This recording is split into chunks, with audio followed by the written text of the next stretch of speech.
Hey everybody, and welcome to The Damage. Tonight it's me, The Damage, and all my friends here on... Oh, there we go. It's been a little night of technical difficulties. Oh yeah, we're back with Stonemoss Abbey, our live D&D show, and with so many technical difficulties, I haven't even zoomed in yet.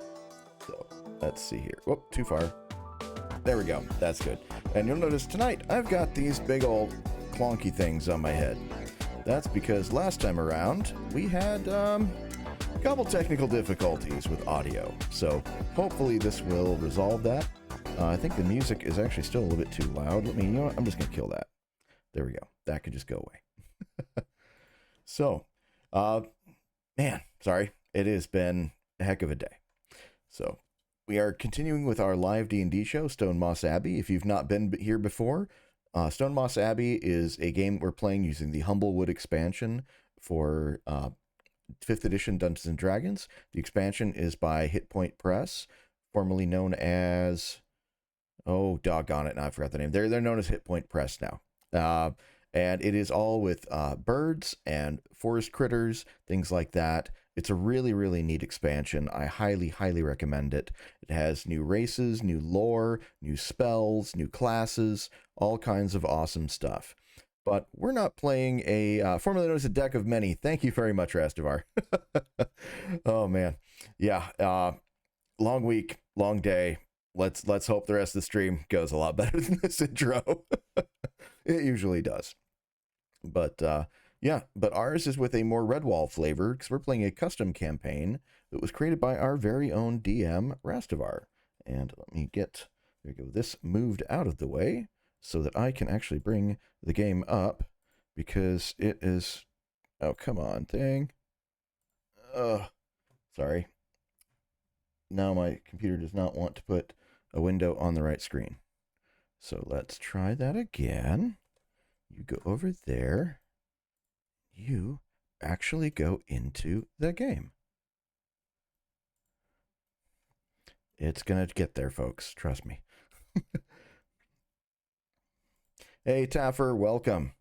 Alrighty, now I think I've got it all working fine. Let me bring in our other players and our DM on our beautiful Brady Bunch screen here.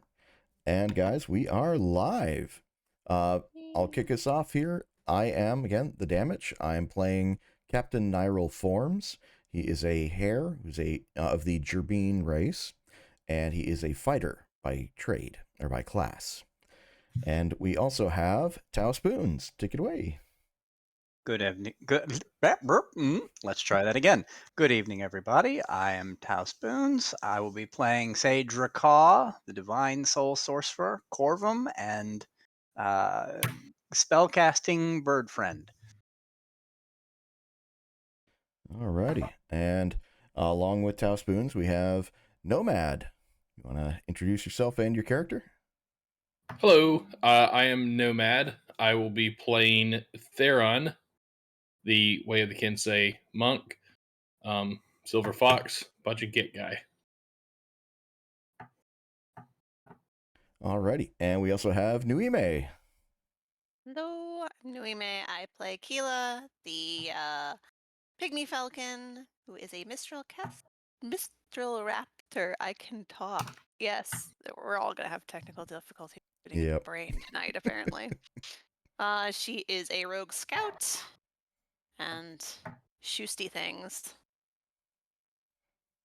All right, and that brings us to last but definitely not least. In fact, definitely the most important among us because he is our DM and he has written this adventure and made all of our amazing maps and all the encounters and everything we're going to absolutely blunder through and probably completely misinterpret and make him pivot on a dime constantly to keep up with our shenanigans. It is Rastavar. And I am Rastavar, and I mean, I've been really blessed to have this group of players You guys make this campaign fantastic, and I've really enjoyed DMing for you guys. And I am, of course, playing everybody else, including our some of the baddies that we might get a little deeper into today. And I'm really happy to be able to get back into the saddle here. So, without further ado, let's go ahead and get started. Actually, with a little recap. One Yes. bit of further ado, something I did mean to get to in the intro. So we have typically played on Fridays, as many every Fridays as we can.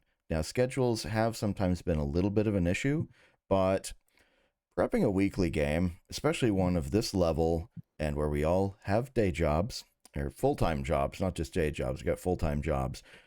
Prepping all this is a lot of work, and I first want to thank Rastavar for all his work on this. It has been amazing, everything you've been able to do, everything you put together for us, and I do not take that lightly. But we also know it's a lot of work for you, and we are going to be moving to an every other week schedule after next Friday. So yeah, we're playing tonight. We will be playing next Friday, and then from then on, it's going to be an every other Friday schedule, because this isn't the only game that Rastavar runs. You're on what, like, you're prepping like what, 3 other games now, basically? Well, I mean, the other games are on hold for a little bit, so Still. but eventually, yeah. Yeah. Alrighty. So I mean, this is only a 3-session game, remember? Oh, yeah. Oh, yeah. That's honestly why we were doing it every Friday. It was only supposed to be 3 sessions. And now here in session 7, we're realizing it might be a little bit longer than that. A 3-hour tour. I mean. And I'm wearing the wrong glasses. These are my shiny reflective glasses. Oh, I need to get like non-reflecting ones. There we That's sneaky. go. These are my glasses that do not glasses. impose disadvantage on stealth checks. I know, right? All right. Any more ado, or are we Nope. adoed out? I think we're adoed out. I think there's no Okay. more ado-do. To do. Adoed abides. All right. So let's get on to the recap. Last time on Stonemoss Abbey, desperate times make for strange bedfellows. In their search for the fabled sword of Gaspard, Nyril Forms, Keela of the Ember Guard, Sage Rakaw, and Theron Thistlebrush have been drawn into a tense alliance with the giant serpent Astareth, self-proclaimed queen of the Ashlands. After proving their mettle by delivering the iridescent shell of a deadly flail snail, our heroes have been joined by Astareth on a journey to the Withered Elm, an enormous tree in the eastern Ashlands where, she has told them, a pair of leaf-winged birds have stashed the legendary blade in their nest. As they journey into a forbidding wasteland, each adventurer is reminded of what they have left behind. Nyril is haunted by regret and the memory of his lost love, Derwin. Keela receives a magical message from her new friend and apparent defector from their enemies, Saoirse Moonshallow. Theron worries for his family in his home city of Maplecrest, now besieged by Lorik Thornheart's forces. And Rakaw renews his faith in the Amaranthine, whose power aids him even here in this scorched and desolate land. Each bearing their own hopes and burdens, they bravely approach the roots of the withered elm and whatever destiny lies at its peak. So you have made your way through the Ashlands with the slithering presence of Astareth at your side. And as you passed north of the ruined city of Alkheim, you were surprised to hear the distant peal of church bells from what you thought to be an abandoned city. Astareth then informed you that there has been some activity there. Creatures made of plants moving about, but not responding. Not acting the way creatures should. She didn't seem much interested. She's definitely more interested in the prize that lies ahead of you. So I believe you had all planned to move on forward toward the Withered Elm. And so let me drop in the nameplate. Ooh. Dun, dun, dun, dun. As you are still marching toward the east, every now and then through the gaps in the treetops, you see this massive looming shape overhead. A tree of enormous stature, not as broad as the riven willow that sits at the center of Stonemoss Abbey, but much taller. Misty gray in the distance, large enough to completely mess with your perception of scale. Your path trudges on, and you begin to lose sight of the tree as the canopy above you grows thicker. And then, all of a sudden, you see it immediately looming before you. Ooh. An absolutely massive trunk of stony gray bark. Enormous twisting roots sinking into what seems to be a moat surrounding the entire tree. And at the base of the tree, you can see a curious tangle of thorny vines growing up all around it, looping over the roots and trailing up like some sort of creeper up the entire bulk of the trunk. If you look further up, you can see that here and there it gathers in thickly carpeted patches, covering entire swaths of the tree's bark. Looking further still, you see enormous branches spreading out, starting about 2/3 up the height of the tree, with splitting off into tree-sized branches themselves, bearing mostly barren brown and yellow leaves. This tree, like most of the trees surrounding you, it's not apparent whether it's alive or dead. It almost seems to be caught in that perpetual last stage of autumn before the last leaves drop and trees settled into the long death of winter. The air is eerily still around you. Every now and then, a whispering breeze rattles the dry, desiccated leaves. The moat ahead of you curls with a strange mist that obscures your view across it. But you can see from your vantage about 40 feet up from the ground level. There is what looks to be an opening in the side of the trunk. Some of the vines actually curl up into this aperture and disappear into the darkness beyond. Mm. What would you like to do? Before we do anything, can I get a quick clarification? You said that the tree had kind of a stony gray bark. Does that mean actual stone, or is it still plant matter?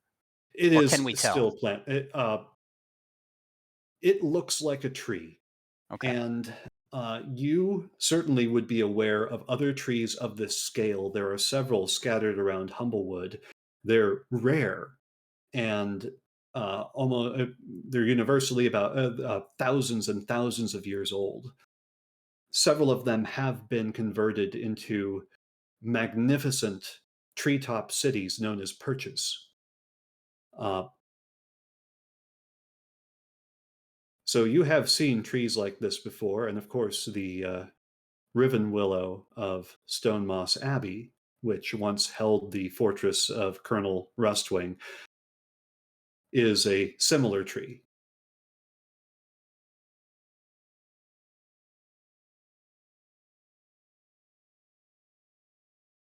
Eh? Hmm. With the size of it, I'm kind of impressed we ain't never seen it from further away. Thing's ruddy huge. Certainly Yeah. tall. Yes, well, our prize is at the top. I can still smell it from here. And Astereth flicks out her tongue and raises her head to look up the very distant treetop canopy. Well, we'd best get climbing. Yeah, well, how do we reckon to get across that water there first? I was just planning to stretch my way across.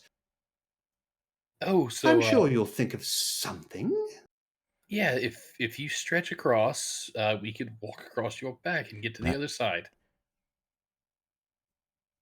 No, I don't think we'll be doing that.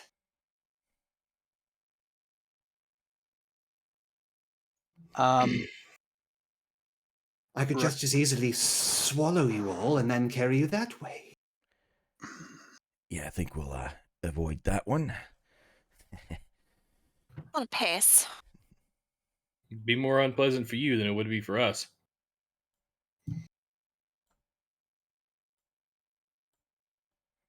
Well, Niall's kind of looking well, I and can get across. judging I some don't of the know about the distance. rest of you.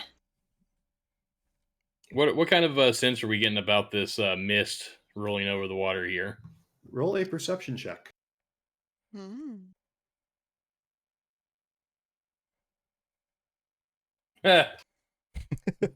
Missed. Yeah, it does seem to be Misty. it is only over the water. You don't notice it anywhere else. Water boiling. You do not feel heat rising from the water. Racaw would natural. like to cast a ray of frost just at a patch of the water to see if it freezes. Okay. Good idea. Yeah, go ahead and do that. You really don't have to roll an attack. Where are you shooting it? Just roughly in front of where I am, not far from the bank. Okay. So you launch your little bobsledding penguin. And this elemental ice manifestation plunges into the water, and you can see a patch of the water crystallizes and fuses, and then at the edges of that icy mass, bubbles suddenly begin to furiously swell and wrap around it, and the ice breaks up and dissolves. That ain't Well, normal. yes, this is a new. It's got me wondering if this is actually water. I'd say we don't dip our toes in and find out. Yeah.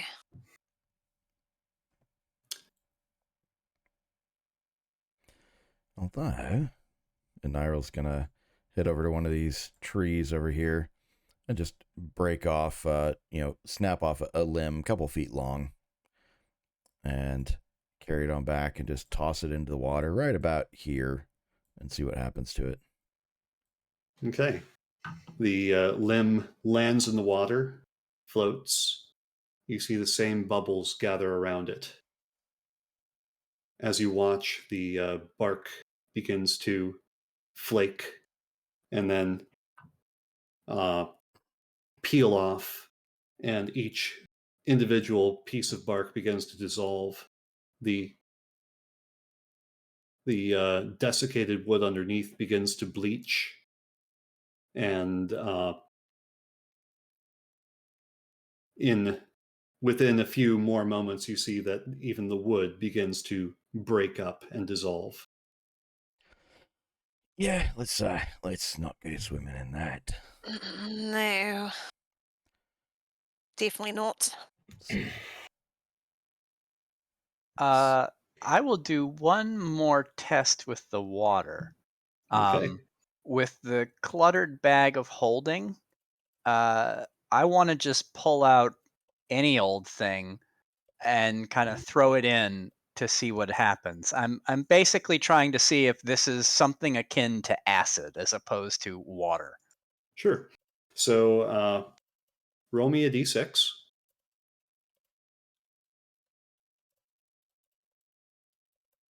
Cluttered bag of holding. Best thing ever. All right. So you pull out just a small cracked half of a geode. It's maybe about a little smaller than a baseball.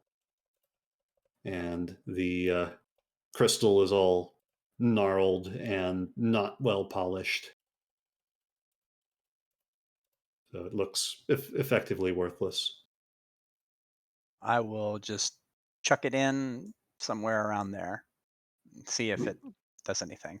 Okay. You see it sinks, and you see the ripples around it. You look down into the water, which is surprisingly clear, and you can see the same bubbles gathering around the geode, and then they begin picking up pace, and it almost looks like it's boiling, as something is certainly happening inside the water, and you see the crystals beginning to shrink away. Uh, as you are watching, so let's say Keela and Theron make a perception check for me, please. Do it. Come on, dice. There it goes. Yay. Theron, you are really dialed into this geode. Keela, you notice a ripple moving across the water. It doesn't seem to have anything to do with the rock that Rakaw just threw in. Oh. Is it just a ripple, or does it look like something is moving towards us? You see a like a low wave that just rises up and moves toward you, and then it splashes against the shore. It's gonna kind And of another like, one. I think we should back up. Well, it doesn't look explosive. Oh, I'm not worried about the liquid. Really, Oh, something might be in it, okay. and I Mm, think I, we I might have will just back up. disturbed it. What could live in that? And Theron, before you can move back, Ooh. you see the water immediately in front of you actually rises up Okay. into a mound. No. And as you try to back away from it, an oblong shape extrudes from this mound of gelatinous water and is going to try to grab at you. God. Playing the water, folks. I'm going to try to prevent this. Would be advisable. Okay. That's going to be a dirty 20. Oof. That'll hit. This is an attack roll, correct? It is an attack roll, yes. Okay. Damn. So It's not anything you can contest with th- dodging. Or... Theron, this pseudopod wraps around you, and you are now restrained, or grappled and restrained. You're going to take 3 acid damage. Jeez. And we're going to roll initiative. Oh Okay. boy. I would like to go on record and say this is not cool. Select your tokens. Yeah. Look, okay, I've selected it. I'm moving him around. It worked the other day. It worked the other day. Now it's still selected. Roll initiative. It worked. Yay! Woo! And I You got a did nat it! 20. Nice. I was like 20 initiative. That's pretty good. And then everybody else is like, no, sit down. I don't know about everybody else. I mean, I'm a little lower on the totem pole. My -1 modifier probably doesn't help. Oh yeah, well. And for anyone wondering why I was making a deal about clicking my character and all that, this is the first time this has ever worked properly in this game that my initiative roll actually registers. Victory. All right. Who mentioned Victor?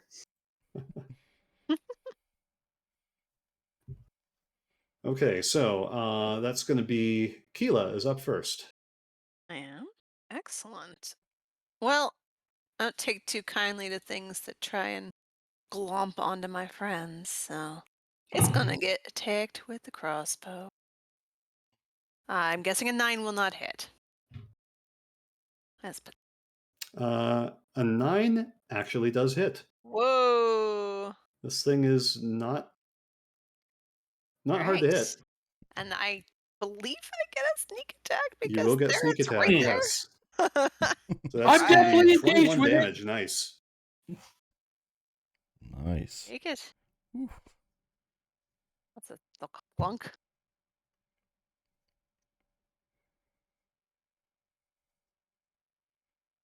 Nyril, you're up next. Alrighty. Nyril is going to run up and try to slash out at basically I'm guessing it's like some kind of like giant, abyss style water tentacle thing that's wrapped around Theron and grabbing him. Is that correct?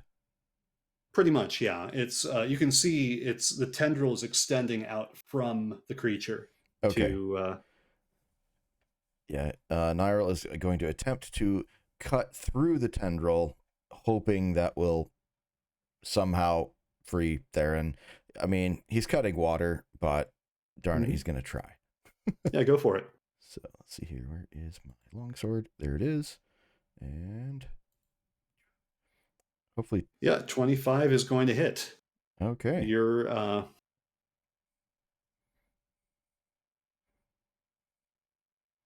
yeah, so your sword passes cleanly through the entire breadth of the tendril, and it dissolves onto the bank behind you. The creature seems to shrink back. Okay, and if it's still within hittable range, he's going to swing at it again with his second strike here. Nice. One moment, actually, the creature is going to use a reaction. Aww. Oh no! Uh-oh. Oh no! As it has split into two. And the creatures are smaller, but you can't see. So it visibly shook and recoiled at Keela's crossbow bolt. You're not sure that your sword actually did anything other than split it into two. Oh. And the two pieces are on either side of Theron, seem to be still coming after him. Okay. Well, in that case, do I still have it? Do I still have action surge? Yes, I do. We're not going to take that second. I mean, I could take the second attack. It's part of my first action. So, yeah, if 16 hits the first one, that's the attack he's giving it. So yeah, you do manage to slice through. The second attack comes through. The sword bites deep into the gelatinous form of this creature, comes right back out, and you see the creature just joins up where the sword passed through. No evidence that it did anything. Okay, time to go. And crud, there's two of them right there. Yeah, there. I see it. Yes, we all see Leonard. Come here, kitty. Come here. Leonard is sneaking onto my lap. There's a tail. Funny how they do that. I'm going to use my action surge to grab Theron and try to haul him away. I realize it cuts my crud, I don't have any speed left. So I could dash, but I can't dash and grab him at the same time. Nuts. Yeah, there's pretty much nothing more I can do. Yeah, that's it. All right.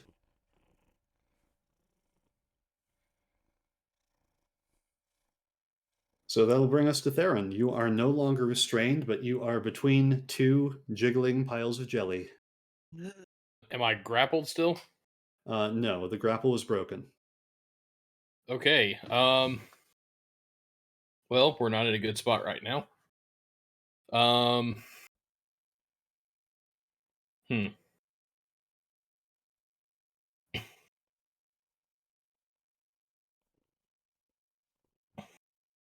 Sorry, I thought I would still be grappled and restrained. Fool you.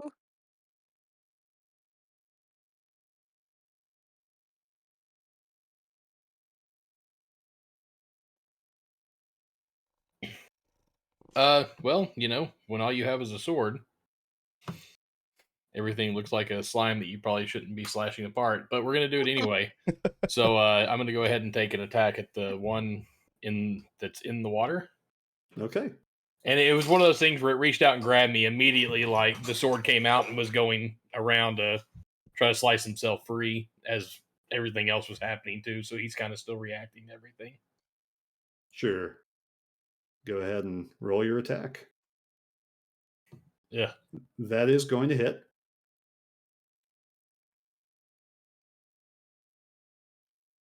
And similarly to when Nyrol struck, the sword passes cleanly through this thing's form and cleanly out, and it just merges back up again.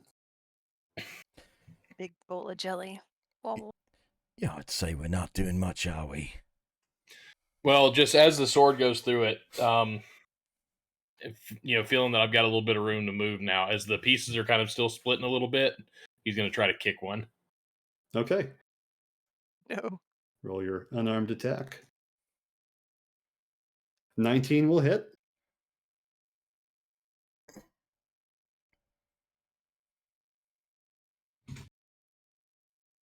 And surprisingly, the blunt force definitely seems to do some damage. You see a splash as some material sprays off of the surface of this thing, and it seems to be further reduced in size. And that was the one right in front of you that you kicked?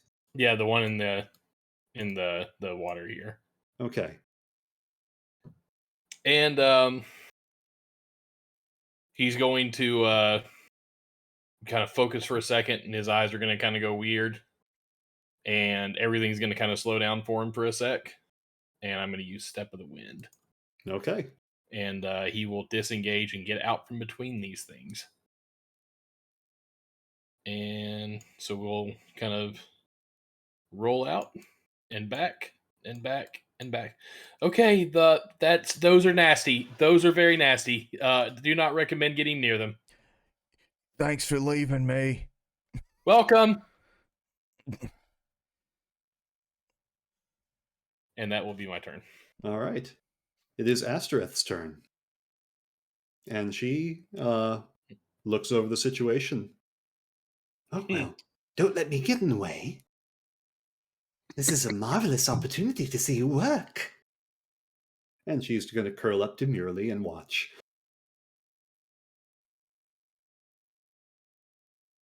So this slime is now going to try to grapple with Nyril. Oh, goody. It's going to be a 15 to hit. That will not hit. Oh dear. Yep. Its friend is also going to try to go after Nyril. That was a 10, even with advantage. Nope, that's not going to hit. So That's the slime is it's moving slowly enough you're able to dodge out of the way, even in your fairly cumbersome armor, and it slaps down and leaves a smoking patch of the ground behind you. Yeah. That brings us to Rakah. I am not going to let some stupid slime get the best of me and my friends. So I'm going to take a few steps over this way to kind of get up away from the bank a little bit. And I am going to ready a... let's go ahead and do a penguin ray of frost blast, just in case there's some kind of weakness or vulnerability to cold. Sure. Which one are you targeting? The one that is on solid ground, not in the water. Sure. Go ahead and roll your attack. Ooh. 21's going to hit. Nice. All right. With that, the penguin blasts through, strikes this thing, and the entire thing freezes solid, and it is dead. Nice. Good call. Nice. Just for a point of order, it wasn't vulnerable. It just didn't have much HP left. Well, still. No, it was totally vulnerable, and we should always use ice on everything now. This is the lesson we have learned. Penguin attacks. Yep. For everybody. And next up, there's another swell of fluid from the water. As another one of these things appears. And this is why I moved away from the bank. Yeah. And it is going to skate toward Nyril. And the pseudopod is going to reach out and try to grapple at him. Oh no. That's what I get for trying to save that fox. 17 to hit. That is not going to hit. All right. Brings up the shield and just kind of like punches the tendril away. Yeah, and the bit of the fluid splashes over the shield and hisses and rises in smoke, but you are not grappled. This is good. Okay. Keela, you're up. All right. Let's see here. I'm just looking. All right. So I'm going to start off by moving over here. Get the hell away from the bank. And I am going to shoot at the little one behind. Yeah, go ahead and roll an attack. Clear shot there. That's a 10. 10, amazingly, hits. Yay. Well, 9 did, so. And sneak-ish. The bolt goes all the way through, and it's like you just popped a water balloon. The skin bursts, and it just collapses into the water underneath it. Cool. I can't really do anything fun as a bonus for the moment, so nope. All good for right now. All right. Nyril, you're up. Alrighty.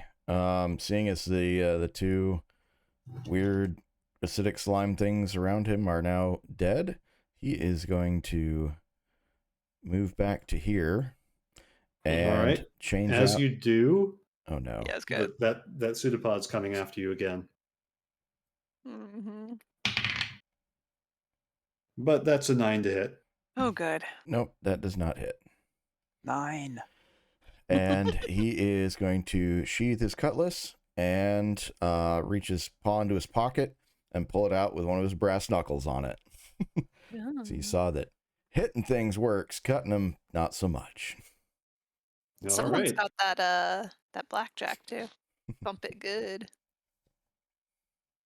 Anything else with your turn? There is literally nothing else I can do. All right. Not at this range. That'll bring us to Theron. Seeing how well Keela's attack worked, Theron's going to draw his short bow.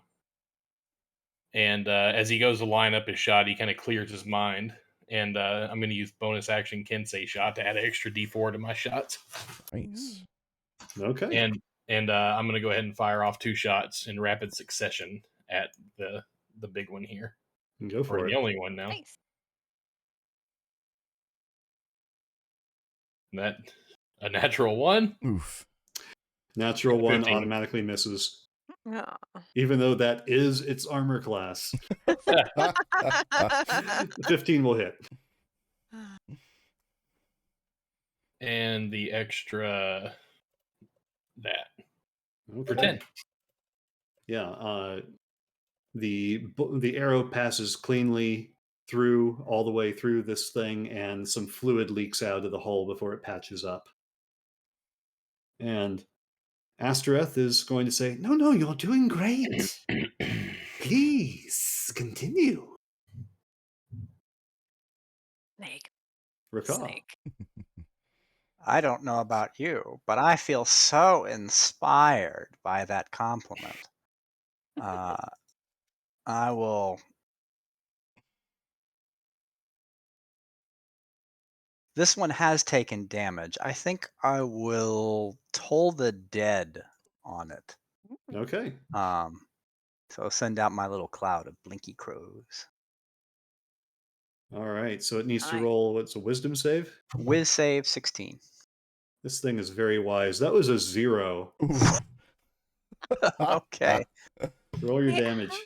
How do you roll a 0? Oh, come on. Aw. Oh. Rude. I think don't you get 2d12 because it's your 5th level? Oh, you're right.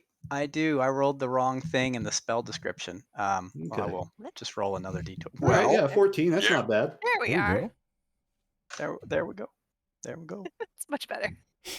All right. Come on, rat child. All right. So yeah, Here. this the crows line up around it and caw in unison, and you can see the whole thing jiggling as these destructive sound waves are passing through its gelatinous form. Anything else with your turn? I will say, "Begone, Jello." And that'll be it. It is the jelly's turn, There is no and room for you. it is still jiggling, and then it sinks back into the water. Oh no. And you see a few bubbles come up, and you can see no sign of it.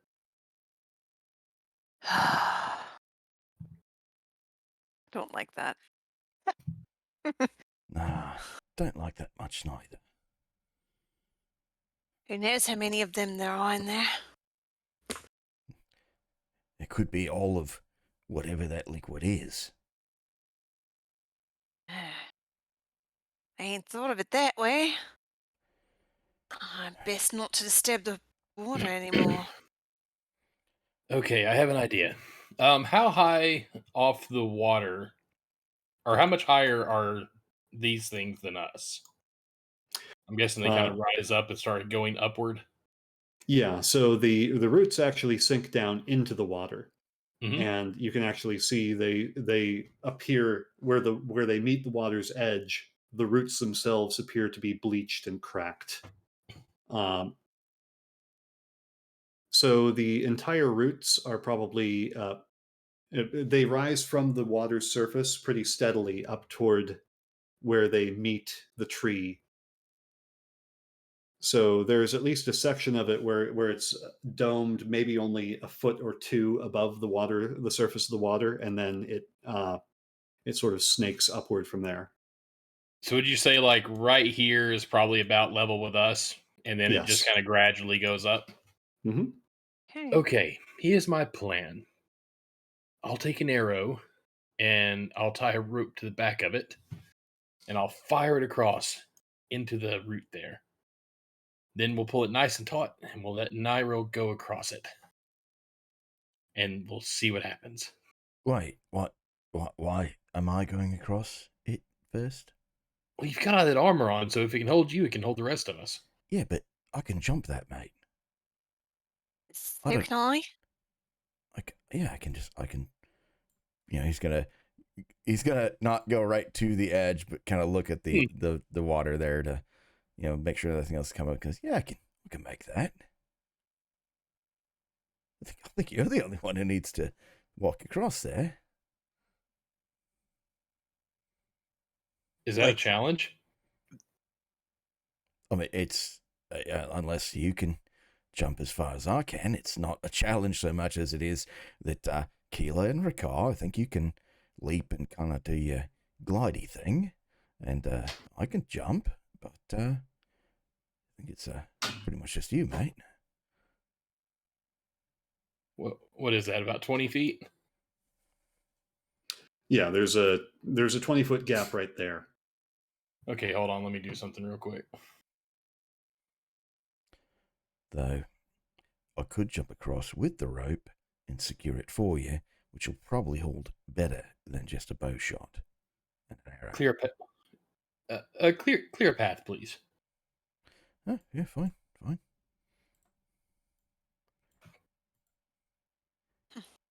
Ricard, move to the side, please. Wait, just a moment, mate. Before you go, can I hold on to that sword for you, just in case you might misjudge this one?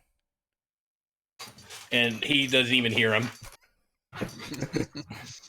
He's digging his paws into the ground. He's stretching his fingers out. This is gonna end bad. Ears are laid back. Gonna take a breath. Everything's gonna slow. And going to open his eyes, and I'm gonna burn a key point for Step of the Wind. And he's gonna tear off as fast as he can and see if he can jump this gap. Okay, I need to make an athletics check, please. Athletics? Please roll well. 11? Oh dear. So you Now, but before we resolve that, Step of the Wind does double my long jump distance. okay. And I have a strength score of 10. Oh, you probably should have had people get on the other side to help grab you. It's okay. All right. Well, doubling your long jump distance is enough to get you right there. No, right there. Oh. Right there? 5, 10, 15, No. 20. But then with an 11 athletics, you get that last little bit of... You get 21 feet. You had to go Get 25. Oh. Hey, okay. And as soon as he hits the water, the sword comes out, and he's using it to stab in and try to pull himself out. Okay, so go ahead and let's make this acrobatics. There we go. All right, you are able to, as you're coming down, you're able to get a grip on the tree root. Your legs do slip into the water. And you are going to take 5 acid damage. Oof. Okay. And he's gonna scrabble up out of the water, and then just turn and go, no sweat. Did it. Very impressive. And Keela's going to be the aerial expert that she is and just plunk. I'm gonna body block her for being a show off. And that's about the time you see that ripple forming again. Uh-oh. As sploosh. Oh, no. So we're at the top of the order again. All right. Well, in that case, time for crossbow bolt to the blob. I would say to the face, but I don't think it has a face. 19 hits. I don't get sneak though, so it's only 10. I'll take 10. All right. As it rises up, you actually notice it had lost some of its mass from the blows you had dealt already. That seems to be back now, I had that feeling. but you do manage to punch through it again, and it is at least damaged now. All right. Finish my turn. I'm just gonna kind of scoop back and give the boys a bit of room to get onto this if they're gonna make that. Okay, you did just move outside its melee range. No. It will take an attack of opportunity against you. Man. That's a big hit, big bot. 14. So I think you're good. I am good. All right. Thank goodness. I had to double check that one. I'm like, oh no. All right, Nyril. There is nothing Nyril can do against it, and until Theron moves, Nyril cannot make that jump. So Just jump. You can do it. Jump right on top of him. Just pile drive. Like, well, you wanted to stand there. Yeah, I mean, All right. If you landed in the water, you would splash me. You can hold an action if you want, or we can just pass. I will take the dodge action. Okay. That brings us to Theron. All right. Theron will kind of move this way a bit to kind of head this thing off against trying to go after his bird friend. Yeah. Will hold an action. If it gets within my melee range, I'm gonna punch it. Or actually, I'll kick it because as soon as it gets in, he's gonna be like, "No, get back, get back." All right. And key point, patient defense. Okay. Ooh.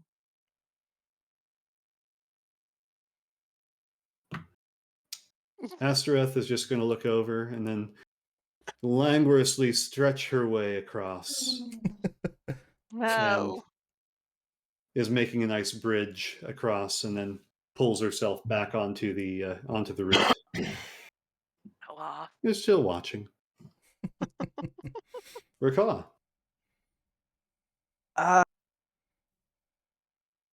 Well, it just took some damage, so I think another round of Blinky Crows is in order. Let's try a Like Toll it. the Dead. Okay, let's try a wisdom saving throw. That was a 15. Not quite. Needed to beat 16. Ooh, Or boy. be All right. 16. Nice. Roll your damage.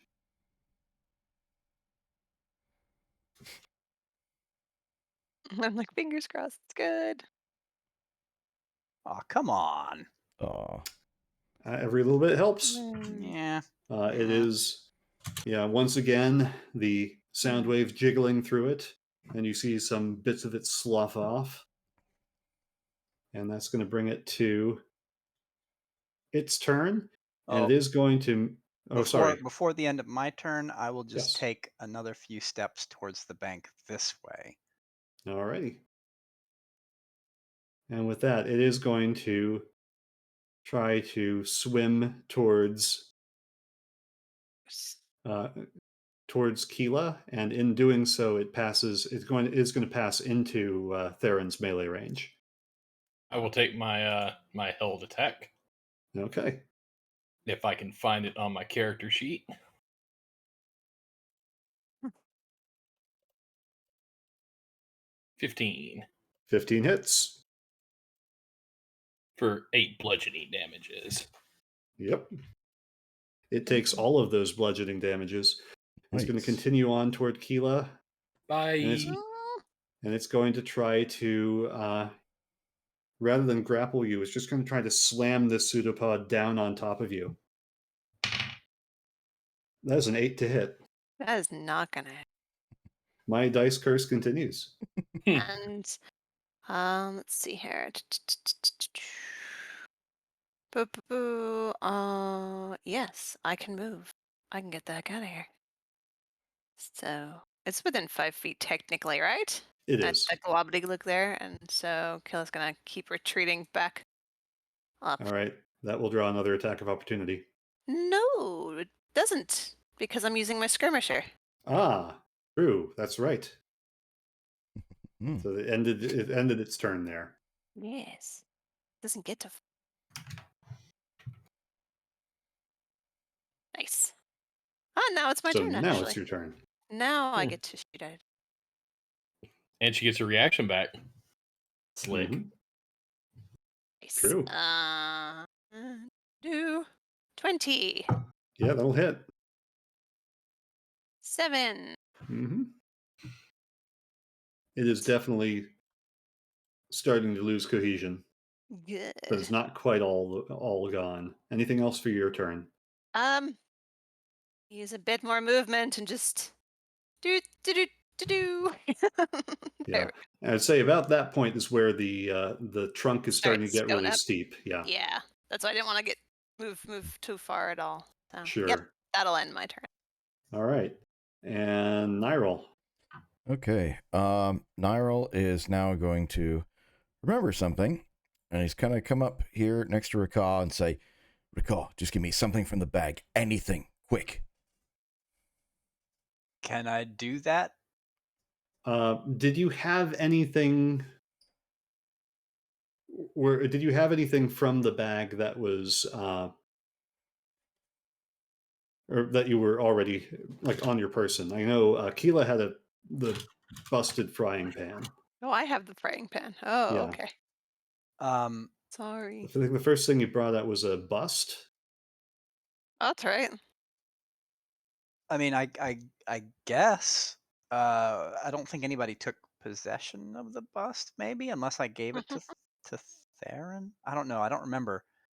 That Yeah. is not really in the notes. I do know that I haven't really gone fishing for junk that much. So Yeah.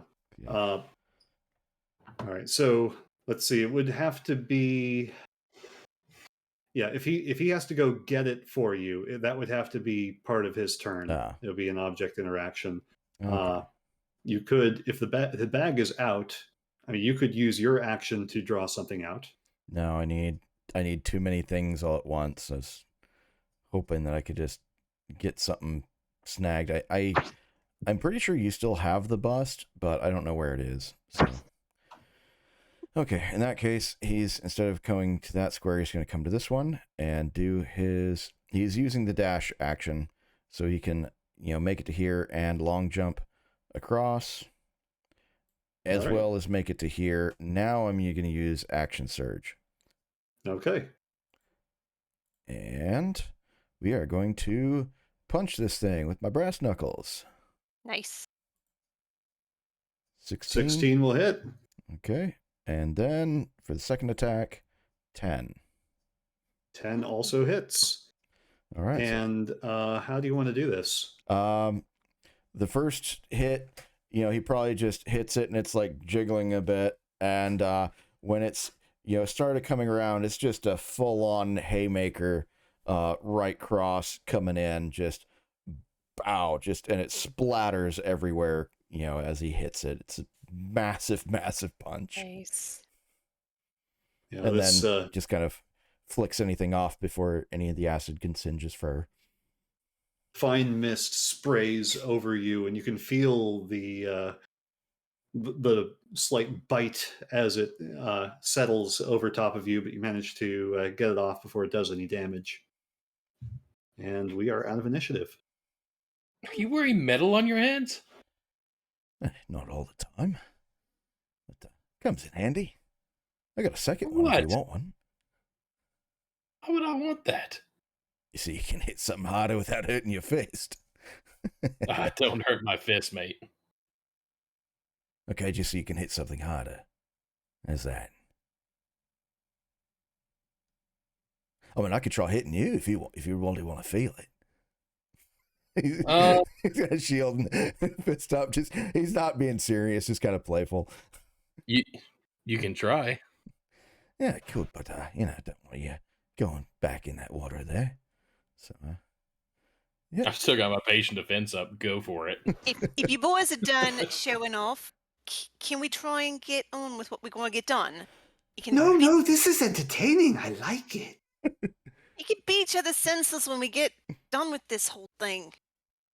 Good point. Right. And he's Brass Knuckles are staying on for the moment as he then heads up the route, I guess. Mm-hmm. Yeah. Yep. Big old root. Yeah. No. So I'm assuming that because I can glide, it will not be an issue for me to cross the water in that fashion.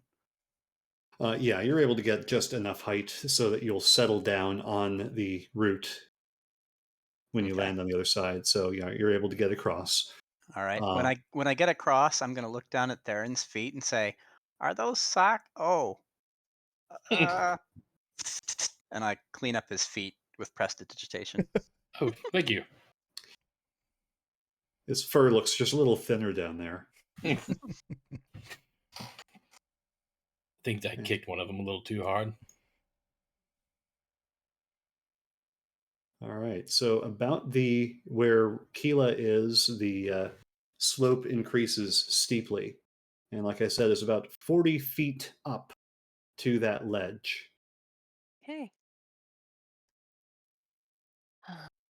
Time to climb, I suppose. Want me to go up first and throw down a rope? That might be best. I'm not the most dexterous. Yeah, but Yeah. we do have the climbing kit we found. Oh, that's true. Right. So, suit up. all right. And he's going to pocket his brass knuckles again, sling his shield back over his back, and kind of strap on the, they're supposed to be like boot tips, but since, we're critters, I think they're more like sort of a crampon type thing that can, just bind to your foot paw. It has like claws at the tip of it, and the hands have the claw hooks, kind of like, a logger's climbing stuff. Rastavar? Yes. About how long does it take him to put those on? Just ballparking. Probably just a couple minutes. It's not nearly as complicated as putting on a suit of armor. Well, as soon as he starts and like sits down and start putting the stuff on his feet, Theron's gonna start climbing. Okay. Go ahead and make an athletics check. Come on, dice. All right. So you're able to find your way up. The bark of this tree is very deep and craggly, and you find ample hand and footholds to work your way up onto the ledge. As you get there, you notice the rather thick vines with very prominent hooked thorns pointing in just about every direction that are leading out of the aperture. As Theron starts to climb, can I throw a rock at him? Yeah, sure. Let's see here. Let's be just. I mean, you're proficient with improvised weapons, so this would be you with your proficiency bonus. So this is just a ranged attack roll. I don't have a single ranged weapon. It would be the same as any of your attack rolls. Let's see here. Actually, hang on. Hand axe, that can be thrown. So. Does a 19 hit your armor class? A 19 does hit my armor class. All right. But so he's not throwing it very hard. But as he throws it, Theron's going to reach out and grab for it. Okay. So yeah, that does use your reaction. I will say, make a dexterity check for me, just straight dexterity. I did it to deflect missiles. I know. Oh, okay. Oh, I see what you're getting at. I'm sorry. Oh, that was almost a natural. Oh, no. So yeah, you reach back and you manage to snag this rock out of the air, and as you do, your foothold slips. Well, I'm also going to use a key point. Okay. To throw it back. We're gonna need to Okay, Oh so while my. this nonsense is happening, Keela is going to get one of those rope bolts and fire it just above like the opening. That way, it's 50 feet of rope, so Yeah. pretty sure that'll work. And she's Yeah, just you going to can do use that that. rope to climb up. And it's not going to take any special Okay. special roll because you can definitely hit the uh, the lintel above this arch. So as you do that, Theron is tumbling down this the face of this tree. Okay. Gonna say, because there are more brambles at the base here. You're gonna take 4 piercing damage as you fall into those brambles. Did Base. But Oh goodness. okay, go ahead. Yeah. So, but because obviously you have your priorities, make a ranged attack roll against Nyril. I'm not proficient with improvised weapons, so I don't think I should use my short bow. So would that just be a dexterity check? If you can throw an arrow, you can throw a rock. Well, I can this shoot is a an arrow. this is a special monk ability. I'm gonna say, yeah. Rock throwing. At All friends. right. Yeah. Frenemies. So that's 1d4 plus your dex.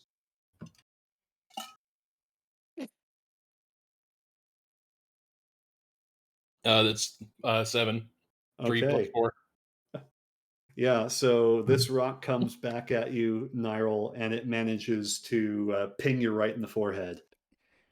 Oi! I didn't throw it that hard. Followed by a crunch as you fall into the brambles underneath, Thunk. and then a frustrated sigh from Keela as she just goes up the rope. Padme style. Raquel is doing the Captain Picard. And with the help of that rope, I mean, you don't need to roll. I'm a little scared to make you roll anymore right now. But as a Mistral Raptor, Keela actually has a climbing speed of 20, I believe. So you're actually a very adept climber, and you don't need the climbing tool kit. Your talons sink into the desiccated bark, and you make your way up. You pick your way carefully around those sharp thorns, and now you guys also have a handy rope that's affixed to the lintel of this archway. Well, Raquel will, I guess, try to make use of that rope to get up to the little archway. All right. And yeah, you're with the help of that rope and with Keela's help, all of you are able to make it up onto the archway. Nyril at least keeps the... looks at the two boys as they come up and goes, try and shove each other off. I'm going to dump you both in the acid. I wasn't trying to knock him off. I was just trying to, ping the little... Nyril does climb up. He's got the rope in his paws, but he's still got the toe hook thing, so it's pretty easy climb, and he makes it on up. Yeah. When Raquel gets up there, he'll give Keela a bright smile and say, "Thank you, Keela." Quite welcome. I mean, I could have made it up. Well done, all of you. That was fun. Looking forward to more of that, but for now, it's all the same to you. I will find my own way up. I don't fancy going into those dark tunnels in a tree. It shouldn't be too hard for one of my abilities. And she once again, Astereth is going to stretch her way up, curling around the tree, and with her considerable strength is able to climb her way, spiraling up and out of sight. As soon as she's out of sight, Keela just kind of shakes her head. Is like, she lives in a dock. Kevin, what is this? It means there's something horrible in this tree. I'm sure there is. Well, she'll know where to find our corpses, I suppose. And, let's go into the tree then. All right. So we are going into the tree. Yeah. Ready.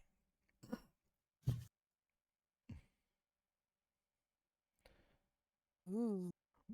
So you find yourself in a very dry, desolate chamber, surprisingly large and cavernously tall above you. It is very dark in here. Aside from a plume of dim light coming in from the outside, and the light of the ashlands is never very strong, it quickly descends into total darkness. Theron is able to see in grayscale thanks to his dark vision, but as you look up, you see that your dark vision it's beyond the range of your dark vision. It's more than 60 feet up, so you just see inky blackness above you, walls curving up from all around you. In the immediate vicinity, you see to your right what looks like a wooden shanty structure built against one wall. Against the to the left, you see some planks that seem to be piled fairly haphazardly, a few barrels that have been splintered to pieces, and loose rope. Across from you, you see a raised wooden platform that is in a state of decay. And next to it, a more solid looking wooden platform that appears to be suspended by ropes that disappear into the darkness above. Crowding around the edges of this chamber is more of that brambly vine that seems to have filled in the corners, and you can see that patches of those vines have grown up in a few spots. Some of it appears to swamp a mechanism against the far wall to the left. There's another patch that is completely covering some other object. And there is a patch that seems to cover over the doorway into the structure to your right. One detail I actually forgot to mention: as you enter the archway, you notice that what at first appeared to be just a natural opening in the side of the tree, you can actually see it appears to have been carved. And you see a motif of scrolling elm leaves on either side, leading up to the lintel, and there is a flat wooden plate there with deeply faded lettering, almost illegible, but very faintly you can make out the words, "Welcome to Elm Roost." Hmm.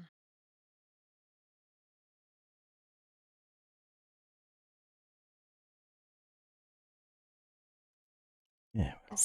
So That- I've described this Yeah. space to Theron, but none of the rest of you can see anything. No. So Nyral's going to be, he's taken off the climbing kit now, and then he's going to turn to Theron and say, "So, before you can use one of your magical abilities to make this place light up, anything I should know before I light a torch?" No. Okay, good. And Nyral's going to go ahead and light a torch. All right. And that's enough to, you're able to explore this whole space, illuminate everything around you.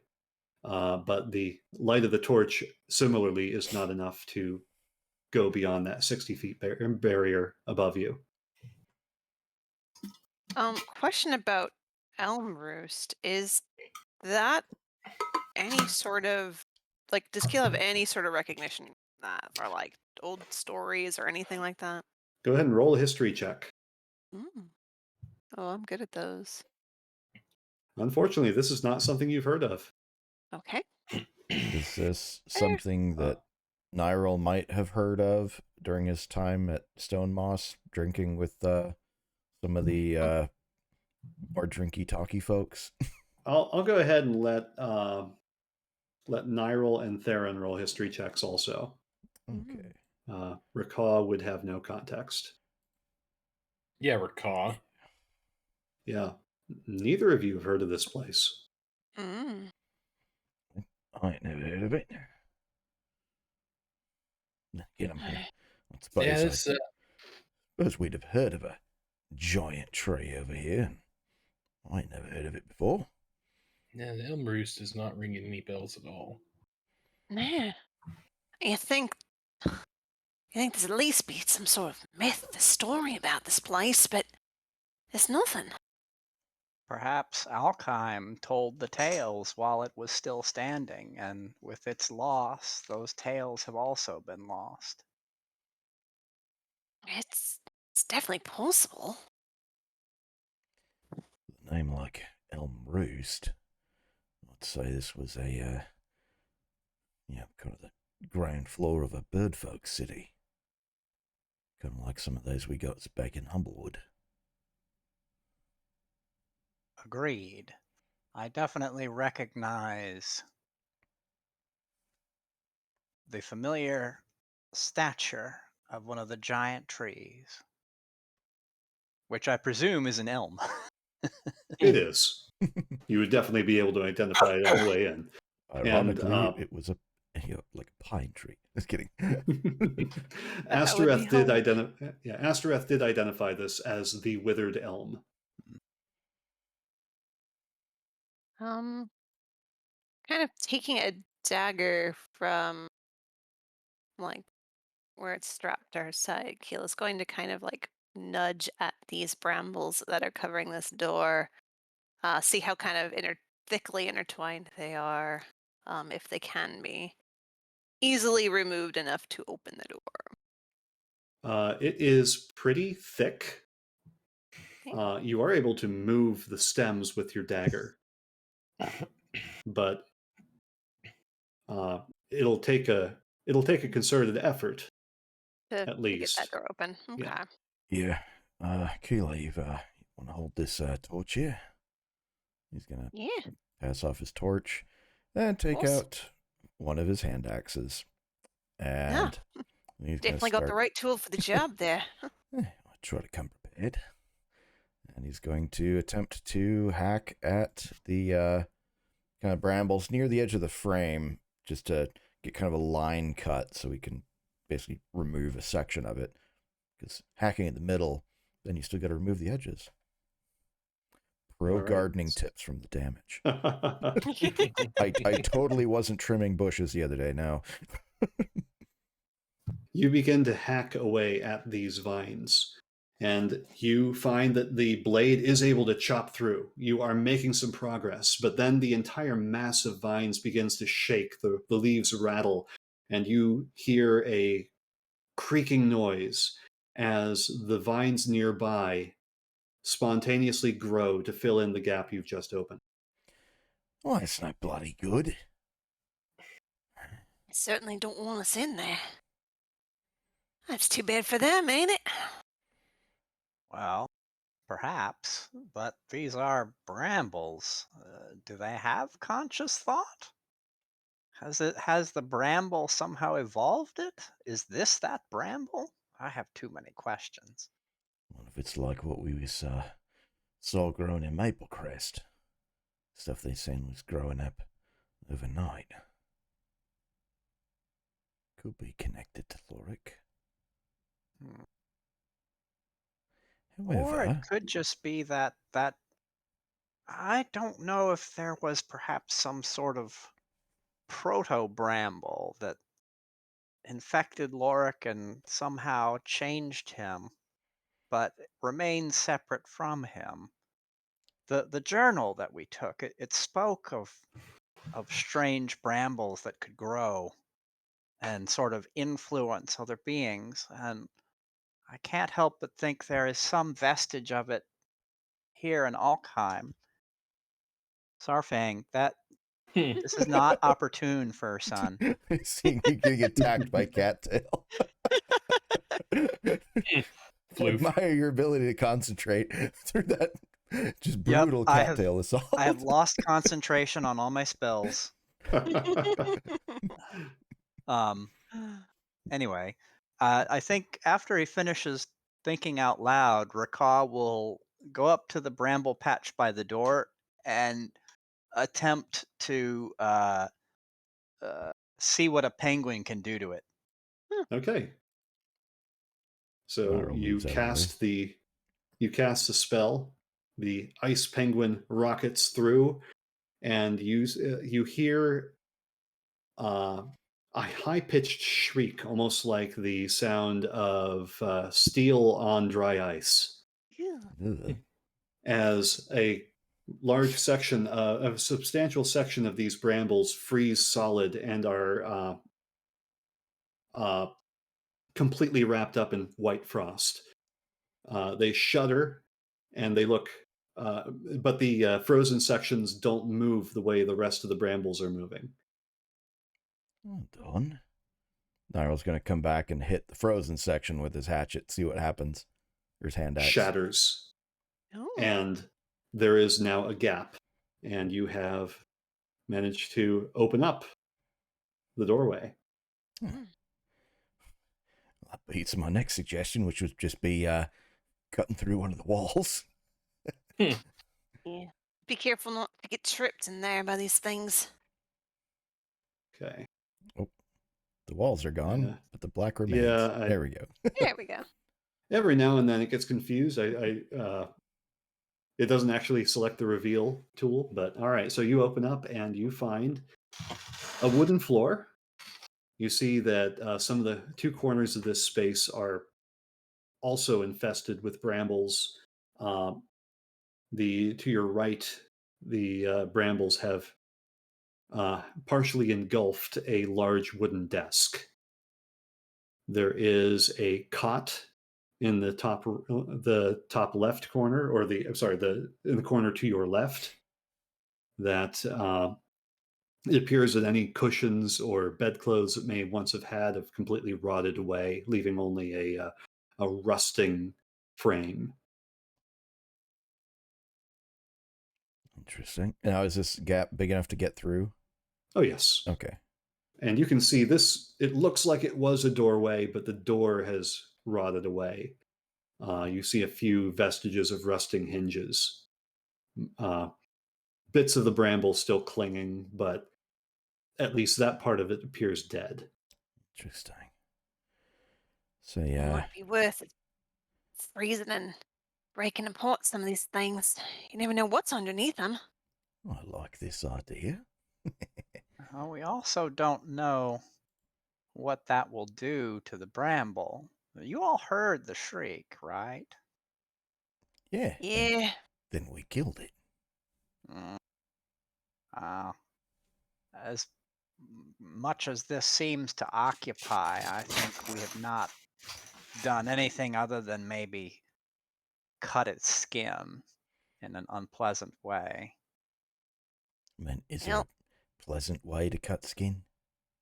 There is. I ain't never felt it. I hope you take my intended metaphor, but if not, then I will make it simple. I don't think we've killed anything. We've just possibly made it mad. Yeah, well, this thing, pretty sure it's allied with Lorik. So, as far as I'm concerned, it's already earned itself a place that we can hurt it all we want. Yeah, it hurt me first. It cut my arms. Yeah, besides, if we learn how to kill it here, then we'll be better off when we're facing Lorik. So think of it as a practice, Well, Rakab will attempt to clear out some of the desk space with his Ray of Frost spell. Sure.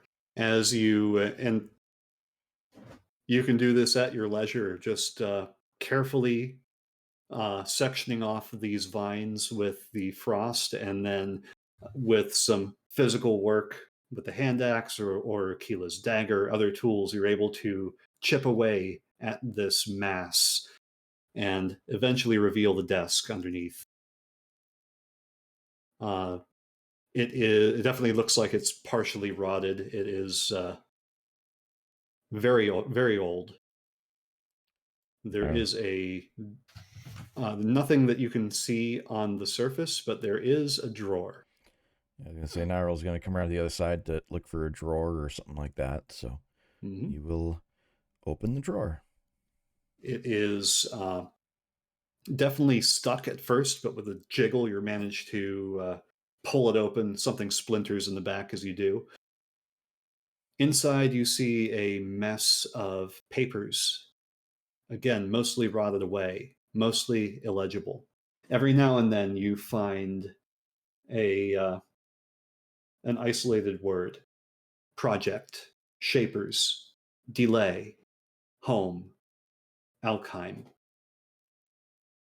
You also hear something rolling in the back. A long tube of wood with a heavily tarnished bronze cap on one end. Interesting. Yeah, Daryl's going to lay the papers out so everybody can see them, because they can probably make better sense of it than he can. And,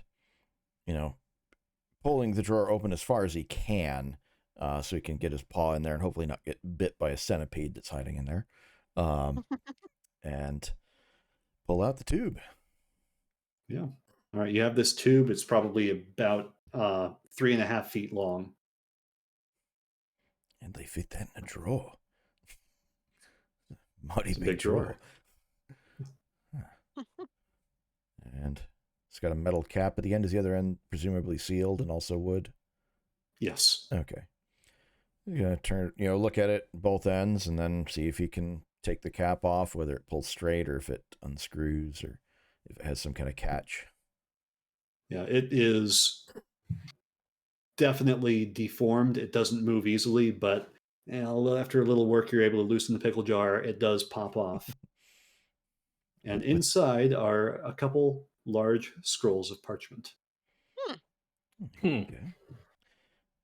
18 strength comes in handy sometimes with these pickle jars. Yeah, so he will carefully pull the paper out. And actually what he's basically going to do is set the tube on the desk, grab the paper out to a bit, and then basically pull the tube off of it. So that way the paper can just rest and it doesn't, fold and crinkle and fall apart. Tube, not quite as important. So, yep, can I get that out and unfurl the papers? Unfortunately, it seems the tube was sealed enough to keep this paper inside much better protected than anything that was loose in the desk. And it unscrolls to reveal what appear to be a set of very old blueprints. Faded with age, but still legible. The title across the top reads, Plans for the Shaping and Construction of the Perch City of Elmroost. 9th Revision, Summer of 332. I'm actually going to pop this into the chat and let you guys read it out loud. Yeah. In-game chat or Discord chat? Discord. Okay. Oh, sorry. I was waiting for it to go in the other one here. I can also put it in the in-game chat. In-game chat will probably be good. Yeah.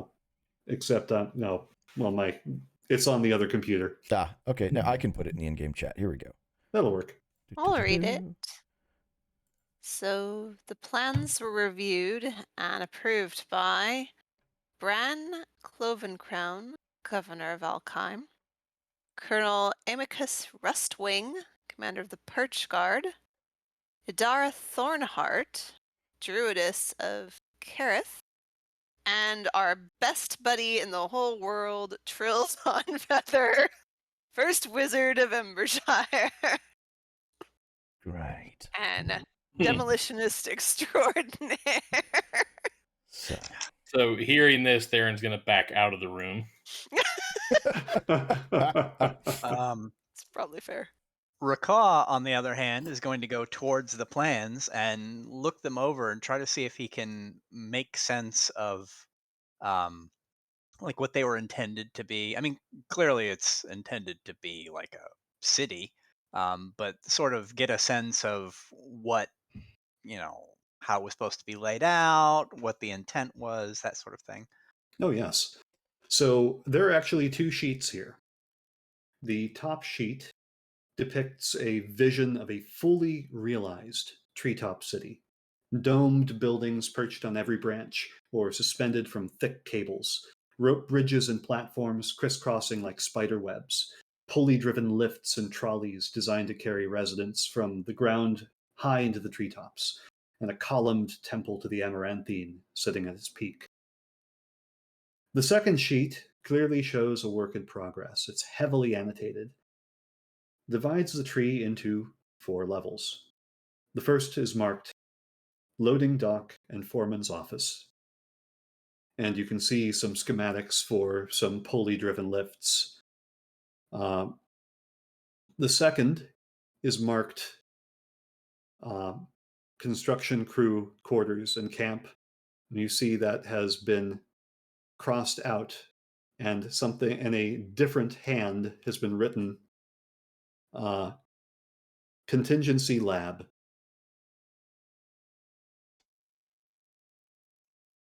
Above that, you see Branch Construction and Shrine. And above that, Canopy Works. Do I recognize the handwriting that wrote in Contingency Lab? Yes, I would say you do. Hmm. It's all over a book that you have. That's what I was thinking.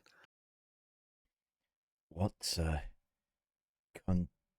contingency lab? And to think, you were pretending you had written a book. Oh, my. Mate, I'm really good at pretending. Not so good at the real thing. Yeah, I wouldn't say you're good at pretending, Nyril. That's, I got away with it, didn't I? not with me. So, what is it? One of the names on here is... It says Contingency Lab.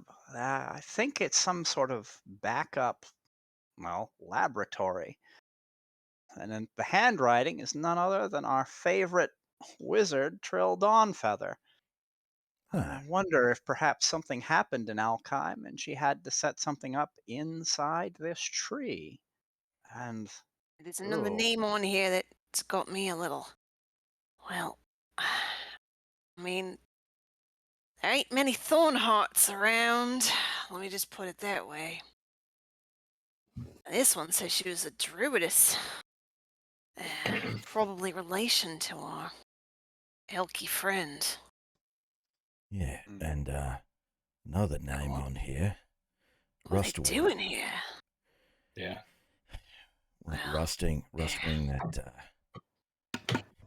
insane dictator. The one and only. So basically, we're heading into a place that was designed by the lady who blew us up, reviewed and approved by an insane dictator, and a druidess who might very well be Loric's great grandmum or whatever, or sister. I don't know how old he is.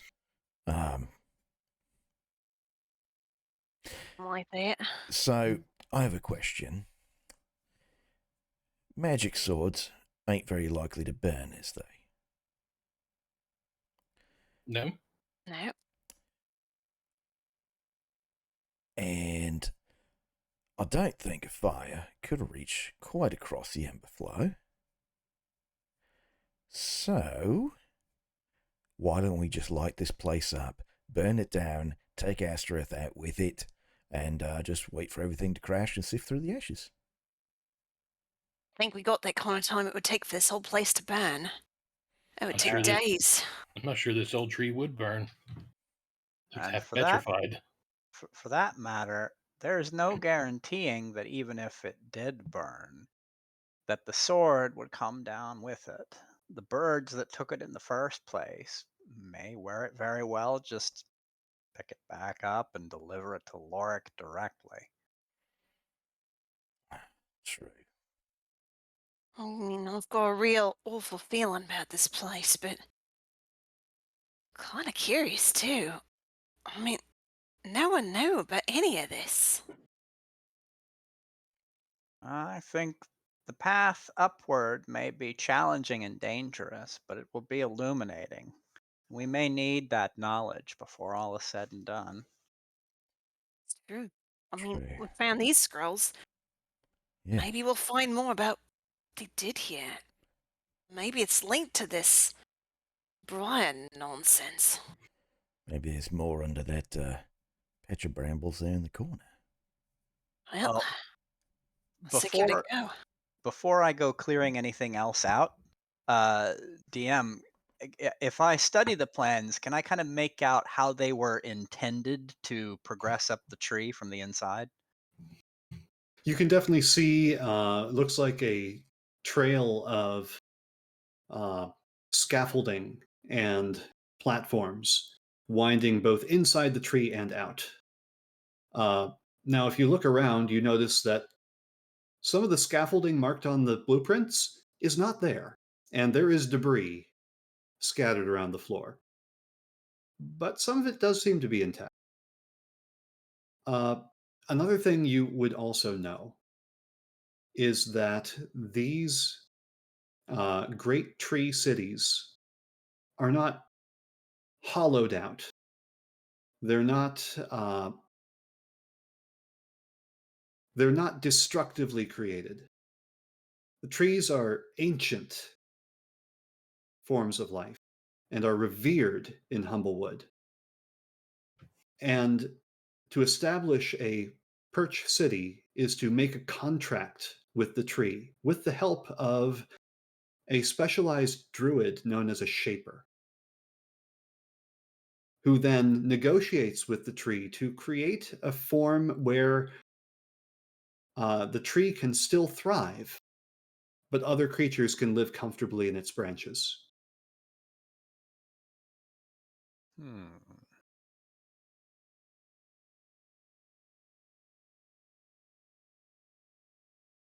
This was not how this should have been made. I agree. I didn't see nothing like this in Humblewood. Even the Riven Willow, as I recall, was still whole. Yeah, closest you can see the inside is just down below at the taproot. But even that's left alone. Yeah, this is weird. When Nyril studies the plans, does he see similarities to some of the cities that he saw in Humblewood? Oh yes. Okay. Many of those cities do have great hollows inside the tree. Of course, they're carefully negotiated to ensure they're not going to harm the tree. One other thing I just want to, because you all would know this, and actually I forgot to point it out earlier. The journal that you recovered before was dated spring of 332. This is summer of 332. Oh. And you know that it was during the summer that the Great Calamity began. At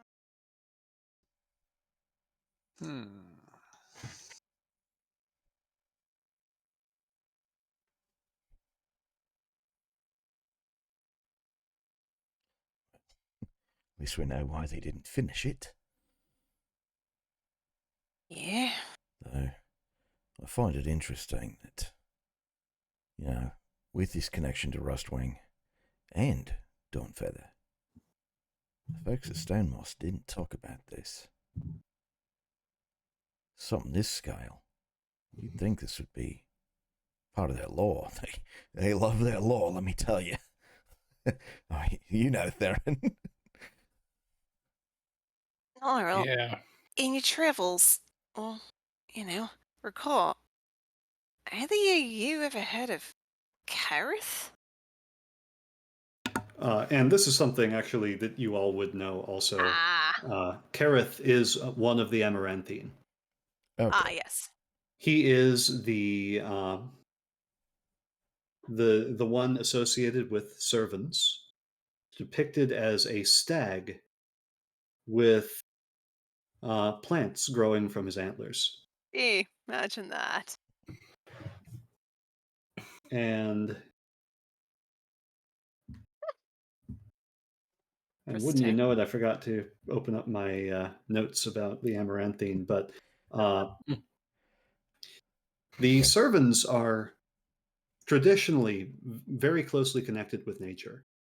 And they often shun civilization entirely, preferring to lead a much simpler life, even at the cost of exposing themselves to the savagery of the world. Kareth is an embodiment of endurance of that savagery, of the slings and arrows of the world. He gives endurance and resolve. And his the plants growing from his antlers are meant to be evocative of the new life that grows through adversity. So let's be So, corrupted version of him. Side note, Or is trying to be. Would the drawing I did of Lorik be sort of representative to how the plants are growing in his antlers as well? So with Kareth, it's like the antlers merge into wooden branches. Okay. I was going to pop up the picture of Lorik for reference, but I won't at this point. Yeah, Lorik being kind of a corrupted. There's Lorik for everybody at home that has not seen her yet. Oh yeah. Sounds like still appropriate. Fashioning himself to be a.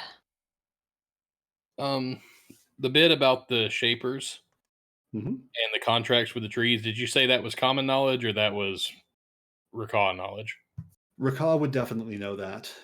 It is possible some of the others would know, but that is something that is deeply tied to Humblewood's culture that may not have survived in the. Okay, so we don't really know much about it would that. certainly be recorded in the Abbey, but sort of as a, oh, this is interesting. This is how they did things in Humblewood. Yeah. Okay. Back in the day, here's how we built this. There were only two. Well, there was only one tree of this size that you were aware of in the entire Embershire, and that is the Riven Willow, which is not built into in the same way. No, not at all.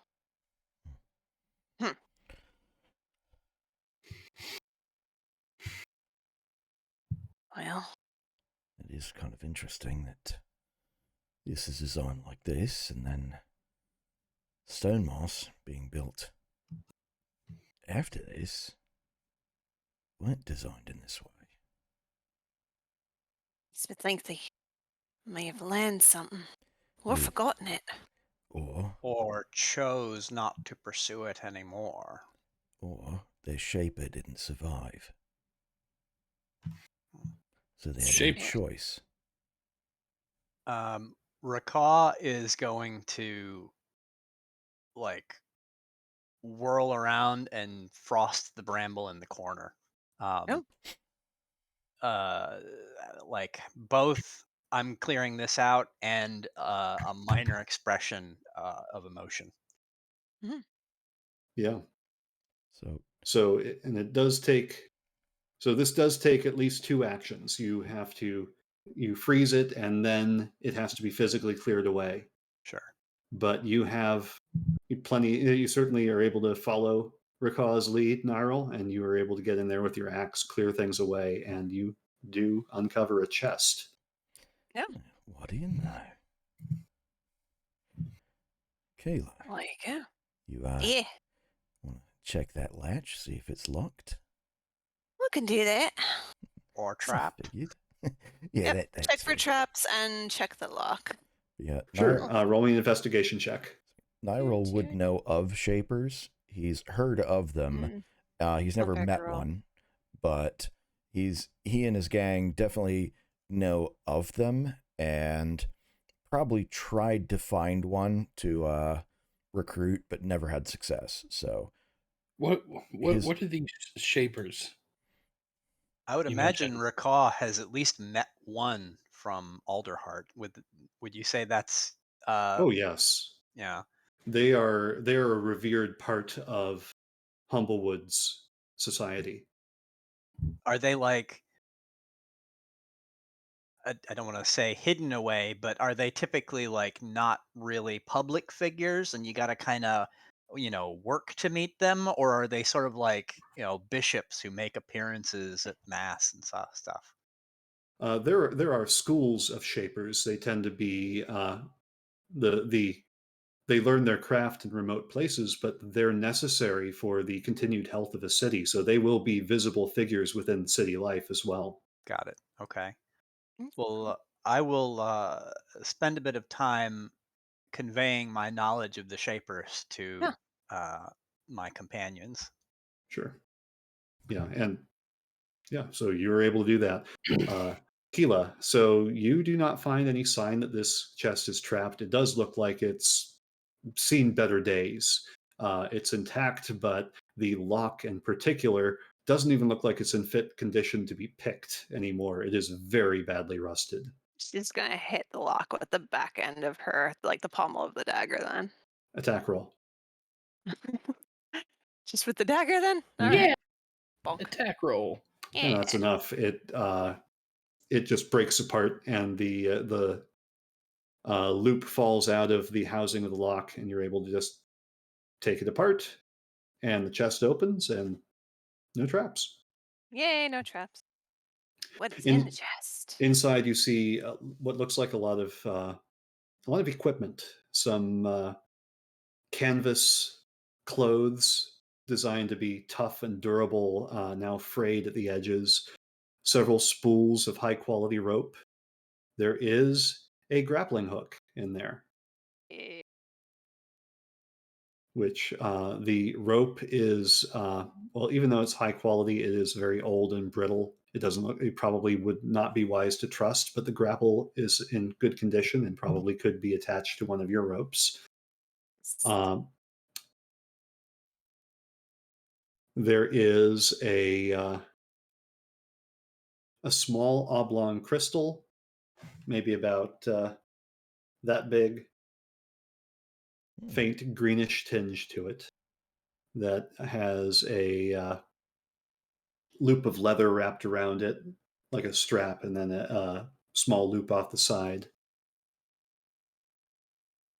And you also find a very small wooden case, about the size of a pencil case, that is latched. She's going to hand the crystal off to her paw, and the grappling hook she's actually going to hang to Nyril because she's got those rope arrows, so that works pretty good with that. She's going to open that small wooden case. Case opens without a problem, and inside is what looks like a feather about 8 inches long, carved very delicately from ivory. Oh. It's a bit odd. Yeah. It's white feather. Maybe it was Trill's. I mean, not an actual feather from her, but I mean, maybe this belonged to her. Not going to explode, is it? Oh no. Nyril then steps back behind Theron. Keel's kind of holding it out like Rakaw will take the feather. yeah, Keel's gonna be like glad to just pass that off. Mm-hmm. Do I have enough understanding of whether there may be anything unique about these items without having to involve my appraising eye, or is this kind of necessary for these? I mean, they look remarkable, but you can't, other than evaluating their craftsmanship, you can't determine if Can't there's place it. any special property to them. Yes, you Got could. it. Actually, roll an Arcana check for me. Hmm.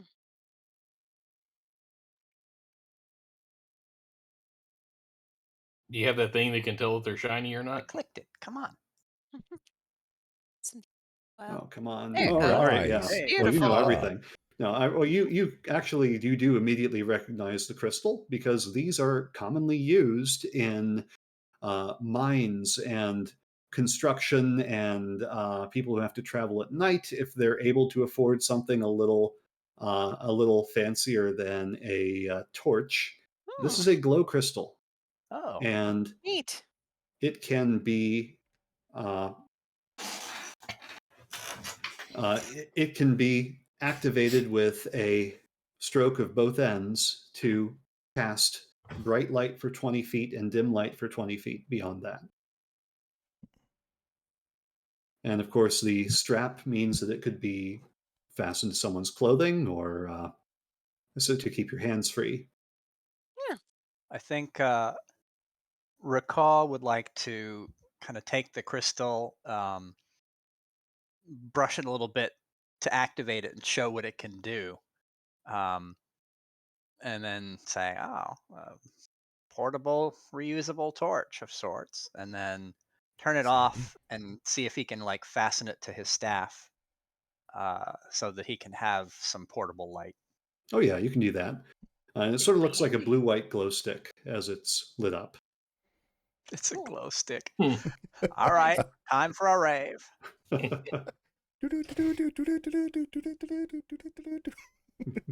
Well, that's all the bramble in here, right? Yes.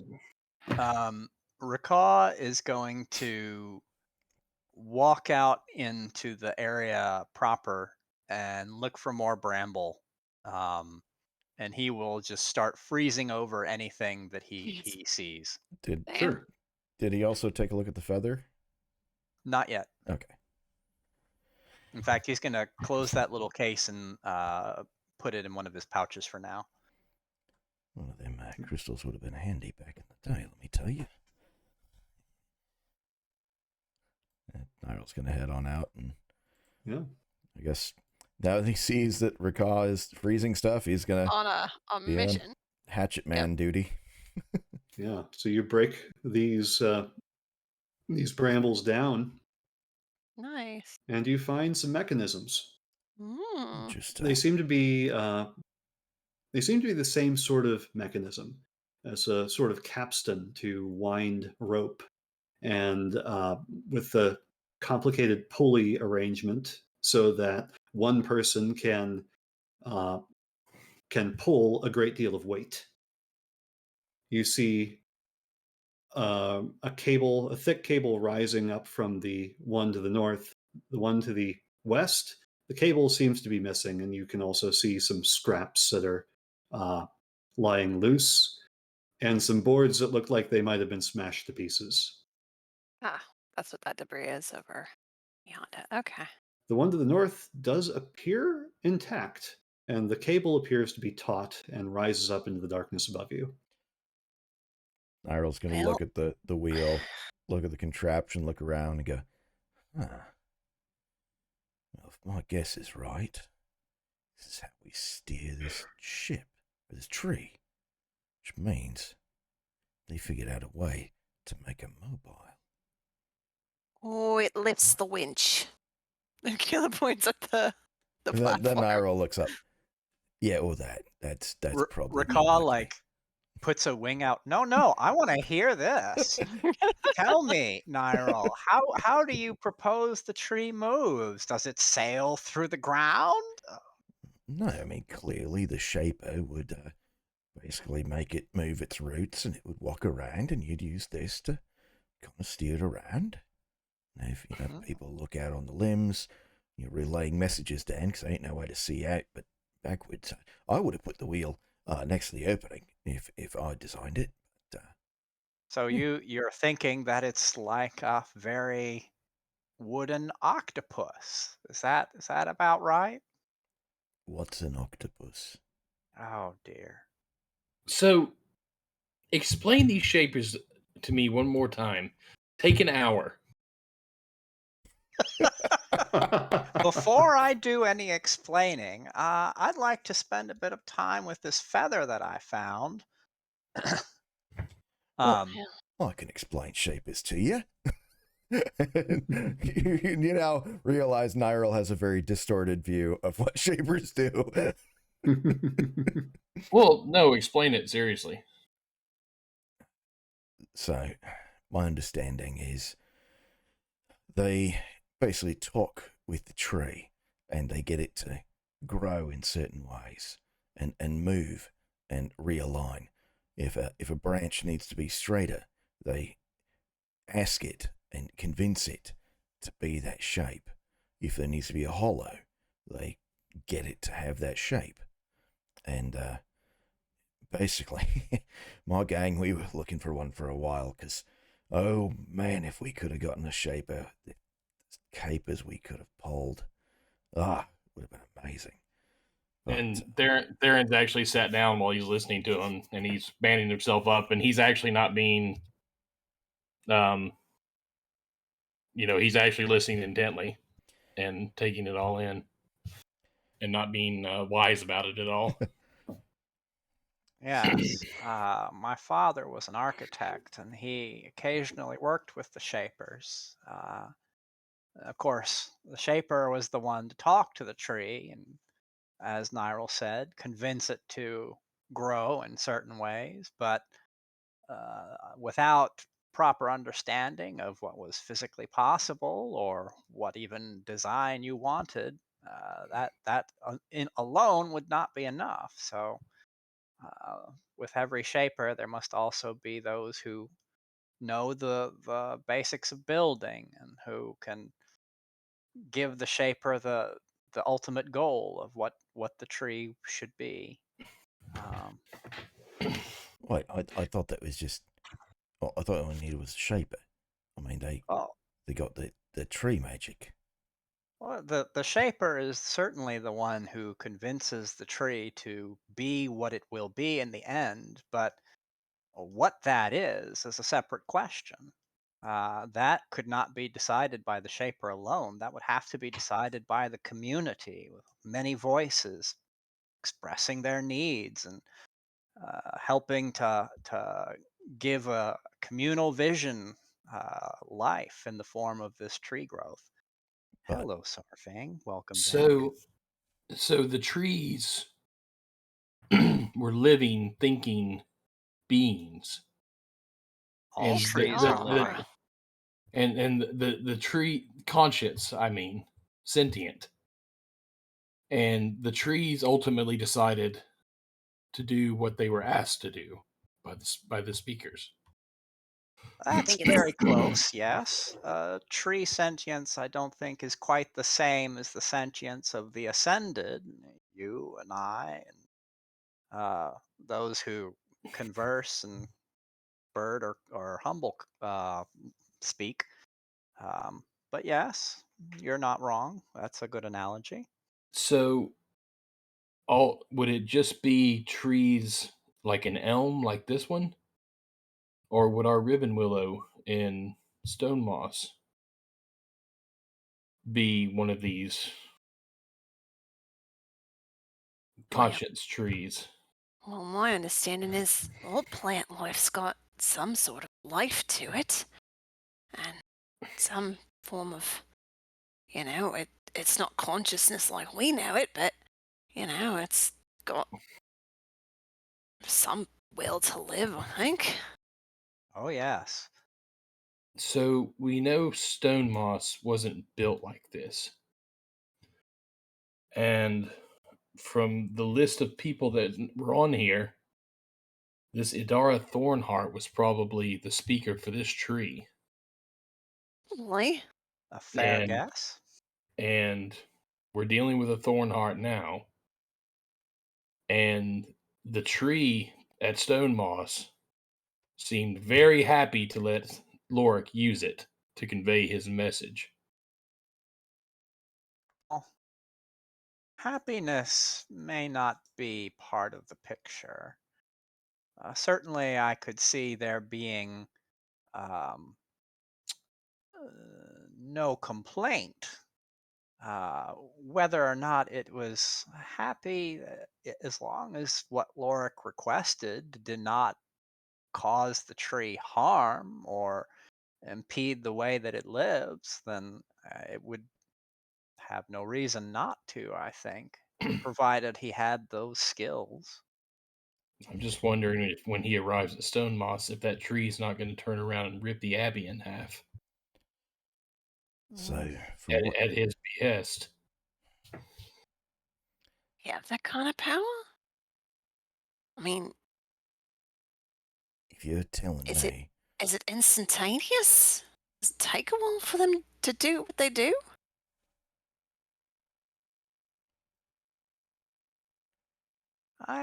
Just based on what we've seen, especially with the bramble, I don't think that kind of activity would be instantaneous. This is a guess, of course. I do think it is possible, but I think it might take more than just a snap of the hooves. Well, all the more reason to stop him, right? Yeah. Yep.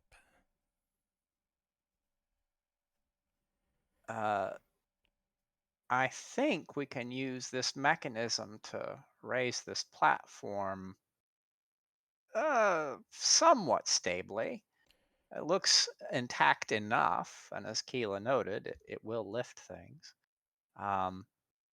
Perhaps some of us can get on, and somebody can try manipulating the winch to see if we can lift. I can give that a go. But Something goes wrong up there. Well, getting down's not a problem. Certainly, I would think there's most likely at least one more of these somewhere. Otherwise, how on earth would you get down if nobody was at the winch station? well, if this place were meant for bird folk, you kind of glide down. To be honest, I'm just gonna say it. A lot of the big tree cities in Humblewood, they's designed by bird folk, mostly inhabited by a lot of bird folk.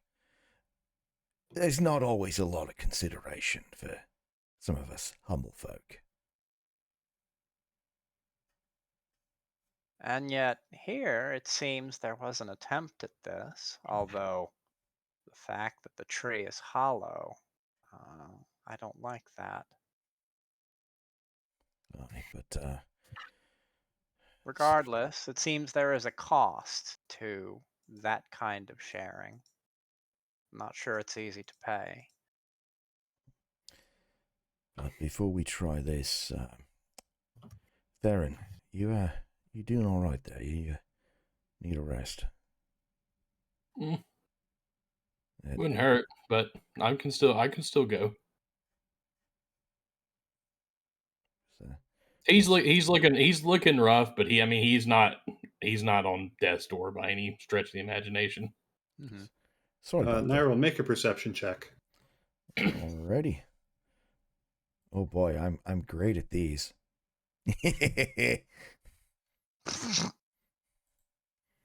Theron, make a perception check.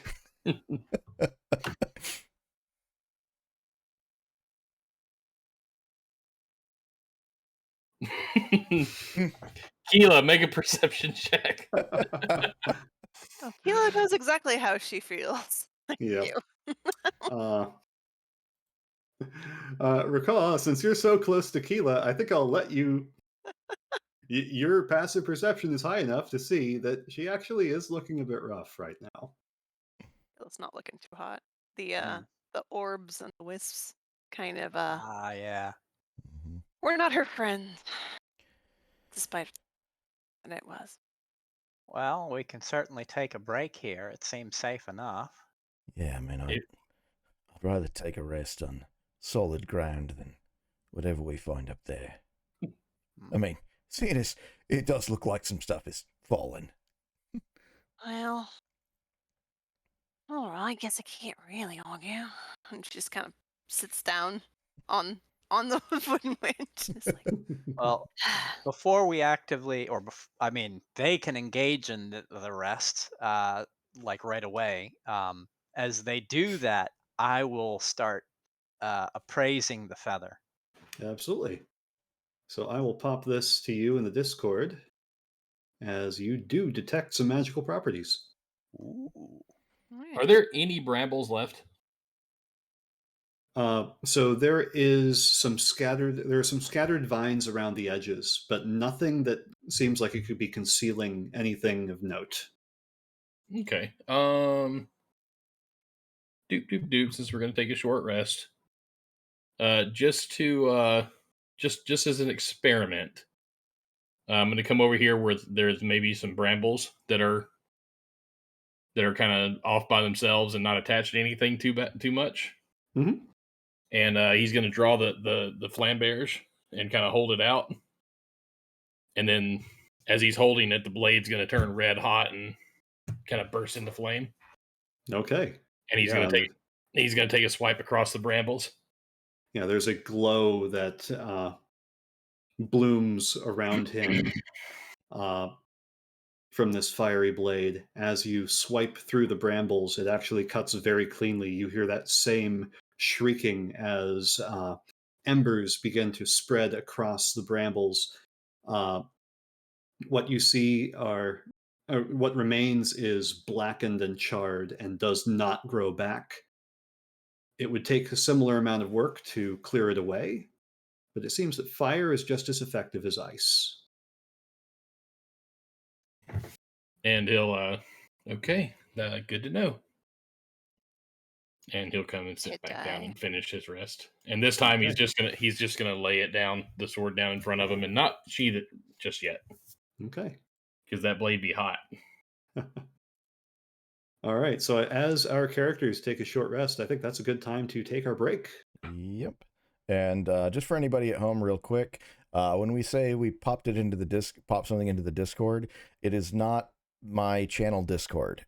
We have our own Discord just for this game, so that's where our secret knowledge is. So if you're rushing to the Discord to find it, that's not where it is. However, you will find all kinds of other fun stuff there. But yeah, I think it's a good time for break. Be back about 10 minutes or so. So at 8:20 Central Time or 9:20 Eastern Time. Sounds good to me. Alrighty. So in that meantime, I'm going to hang out with you all, chat, and come back to my full face camera. Everybody else have a good break. I'll see you in about 10 minutes. Alrighty. Yeah, feels good to be back in game. It was, my apologies for the technical difficulties at the start of the stream. I was fighting some sound issues and a couple other issues, but we've got those sorted. You do notice I'm wearing headphones today, and that is because last time around I found that while you guys couldn't hear it in the recording on my end that I had to put the two sessions back together from, my mic definitely was picking up from the speakers. So for normal streams, it doesn't really matter. But for these streams, I am going to be wearing headphones now.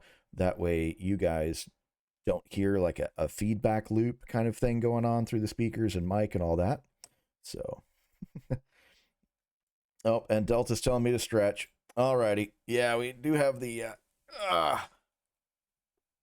channel points thing turned off during these streams, but there we go. Big old stretch.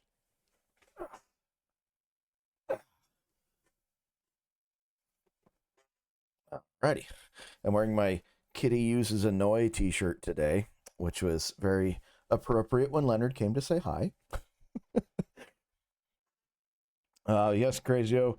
Yeah, Nyril was not expecting that rock to get thrown back at him, and really, he wasn't trying to hurt Theron. It's just he was kind of annoyed that Theron was showing him up after he was taking the time to put on all the climbing gear and help everybody out, so we didn't have to use the rope arrow and all that. But That was actually a really, really fun bit of character interaction. Those two competing. And then Keela just going, oh, come on. And using the rope arrow. Oh, I love it. If any of you have listened to Critical Role, there is a great sequence where two characters are having a race up a tree. I've only seen the animatic of that. That's how I know it, but I immediately got vibes of that. It wasn't intentional to do that, but yeah, it was pretty good. And I think at the top they go, yeah, that was a good race. Yep, fair. Gretchen says, break at the same time as my college hockey team's first admission. Nice. Perfect timing. Ow. Oh, there we go. Big old pop of my knuckle there. Man. Oh, it's been a long day. I started off my with a drink. I bought a case of these because it was like 75 cents a can for these things. These Bang Rainbow Unicorn flavor. And I don't really care what the flavor is. I just needed energy drinks. Man, these are actually really good. It's like 0 carbs, 0 sugar, 0 calories. Rather tasty, so not bad. Hopefully that'll give me all the energy I need for this and carrying on, because it's been a long week, and I'm probably going to be up till 3 or 4 working on the house. Delta says, hopefully everybody gets refreshments like water. I do have my water in my fancy schmancy like basket weave glass, so I do like this glass.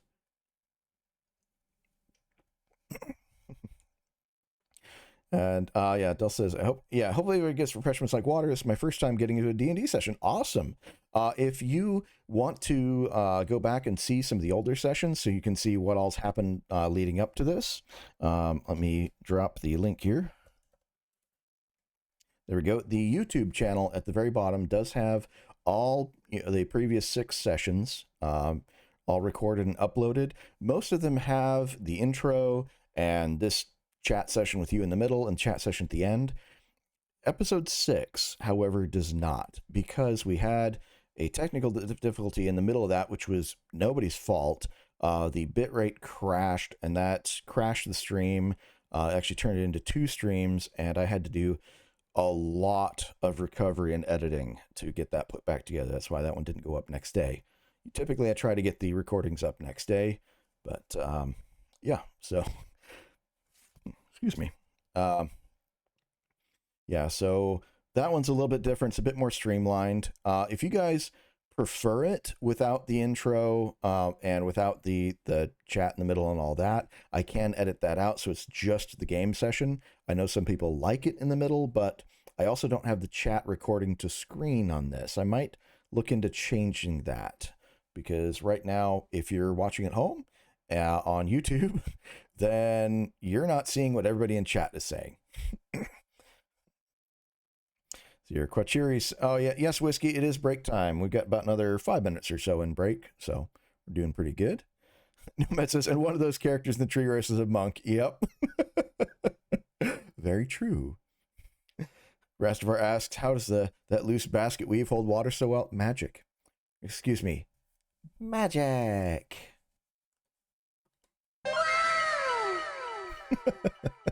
Here we go. Quattri says, I need my sketchbook, but I also need to be more confident for my fox sketches. Rabbits and hares are a bit easier. Yeah, these are really fun characters. I've had a lot of fun drawing them. For those of you who also haven't really gotten to see the characters in full, I'm going to pull the board screen back up because that way I can also show off the main characters. So this is my character, Nyril, and all his stats. He is a fighter, and now he's wearing this brown jacket instead of the red one. The red one kind of got burned to a crisp when he and a few of the others got super exploded. Then we have Keela, our Mistral Raptor, and Keela is small, S-M-O-L, and she is very, very cute. Delta's asking, have you ever thought about doing a fan art section for your D&D and stuff in Discord? I have not. That would actually be a really fun idea. Yeah, I could definitely open that up. That'd be great. Please remind me in the Discord, because I have like absolute Swiss cheese ultra forgetto memory. for things not in the game while I'm doing one of these games. I really try to focus on the game, but man, let's see here. Whiskey says, still struggling to break a lot. Was worried I'd miss the end. Nope. We're only halfway in. We managed to, for those of you who are coming in late, we got across a kind of moat that was filled with these horrible acid goo creatures that were attacking us. And we've just gotten into the withered elm, which on the inside says Elm Roost.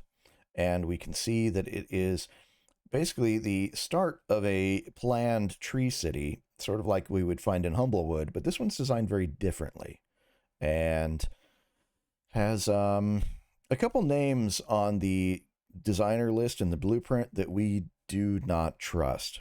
Colonel Rustwing is known in the Humblewood lore, or in our lore, to have been a basically military dictator. He was a good general at first, or colonel at first. And was he colonel or general? I can't remember there, Rastavar. But yeah, he colonel. Okay, yay! My memory is not so Swiss cheesed. I remembered one of the two possible options. He kind of went mad with power and was trying to build a super fortress, and ultimately almost enslaved the populace. But in the calamity and through other things, he was brought down, and Stonemoss Abbey was kind of built in his wake as a way that people could live in peace, and there could be a bit less centralized, much more military structure of things. It was meant to be a better life for everyone, and that was kind of built out of the fallout from Colonel Rustwing. Also on this list is, and what is her name here? Idara Thornheart. So those of you who don't know the name Thornheart, Lorik Thornheart is, we're presuming, the big bad. We don't know yet. We haven't actually met him. He has abilities to control like growth and wildlife and things like that. Or not wildlife, but nature, essentially. And he has granted basically power to some of his subordinates as well. And he manifested himself through the roots of the great Riven Willow, which Stonemoss Abbey is built upon and around, saying that he and his army were coming in 3 days, and that we would have to submit to him in order to live peacefully, because he's essentially introducing peace by force. And that's not really peace or freedom anymore. So we're trying to fight him. So yeah, seeing Thornheart on these blueprints, not a very good sign. Another name on these blueprints is Trill Dawnfeather, who was a companion of Tristan the Warrior, a legendary warrior of Stonemoss Abbey. And we found her tomb earlier, and because we got a little bit greedy, we got hit with a 5th level fireball, and it just about killed us. So I can understand why she set the trap, but we don't really like her anymore. Yeah, excuse me. Okay, so Rakaw got greedy. There we go. I mean, Nyril might have encouraged him a little bit, but ultimately it was Rakaw's doing, so Rakaw's the only one to blame. And Rakaw got us mostly blown up. And then, of course, we also have Theron. My apologies, trying to go through all the characters, but I got sidetracked because, again, cheese brain. And Theron is a fox. He's essentially a red fox, silver phase. So gray foxes are different. He's a fox who is gray. I'll put it that way. And he's a monk. He was trained at Stonemoss Abbey to be a great fighter and really be the one to get the sword of Tristan the Warrior should need for it arise. So when we did go to get the sword, we found out it's gone, and it got stolen by a big old snake. Yep, the same snake we've been now working with to try to get it back, because the sword was then stolen from this snake by big leafy bird creatures. So they're supposed to be at the top of this tree, and that's where we're going to get. We're going to go get the sword. So Matt says, we encouraged? My encouragement was out of character only. Yeah, Nyral's encouragement was, okay, Nyral used to be a bandit. Come on, of course he's going to encourage thievery and taking everything. Spoon says, if we don't behave, we'll do it again. No, we're not going to get blown up again. But yeah, so that kind of brings us to where we are now. We had a lot of fun getting up the tree. If you've come in at the halfway point, the first half of the session was great. We had some awesome character moments and a great, great fight too. So, including a great little fight between us. But it looks like everybody is back, so I can now get us back to the game. And we are back, everybody. All right. Welcome back, everybody. And I think we're ready to get back into it. So when we had left off, we had just taken a short rest after exploring the ground floor of the Withered Elm, also known as Elmhurst, apparently the beginnings of a tree city.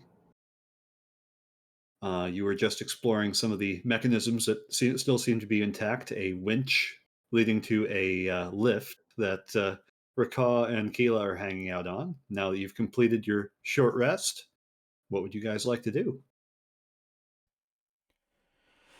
Well, I think that we do want to test this lift thing, but Yeah. Nyral might suggest that the two bird folk be on it, because in case something happens, they can at least glide down. So he will take the steering wheel that's clearly meant to drive the tree, that apparently doesn't drive the tree, and he's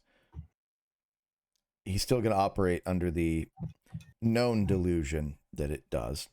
But he will try turning the wheel in the direction that winds up the rope to see if he can lift that thing. You begin turning the wheel. I want you to make a strength check for me. Alrighty. Yeah. That was actually just what you needed.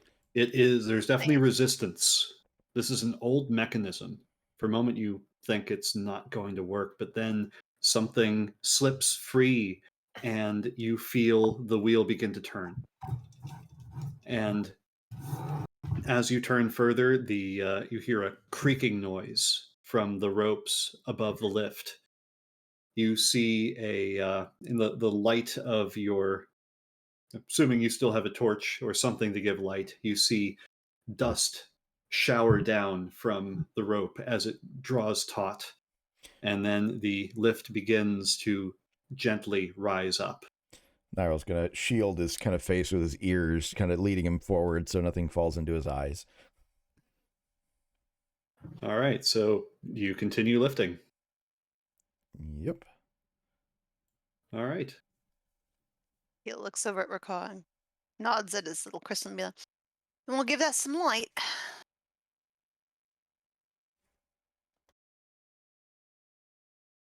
All right, so Raka activates his light crystal, which is, I believe, hanging on his staff.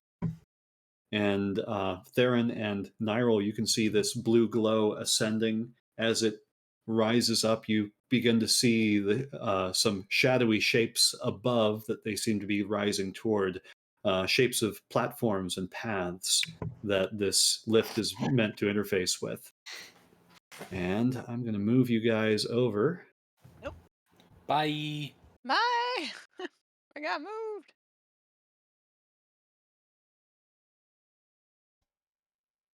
Miss you. As you rise into another level of this tree. Hi. There we go. Oh, cool. I'm going to zoom out so we can see both at once here. As that lift ascends, The another lift actually descends. That's cool. And it shows up. Voila! Yeah. And Nyril and Theron, you see this other platform coming down. It is a little off angle. It looks a little more swingy than the other one, but it manages to settle down at just simultaneously with the first lift finding its resting place in the scaffolding above.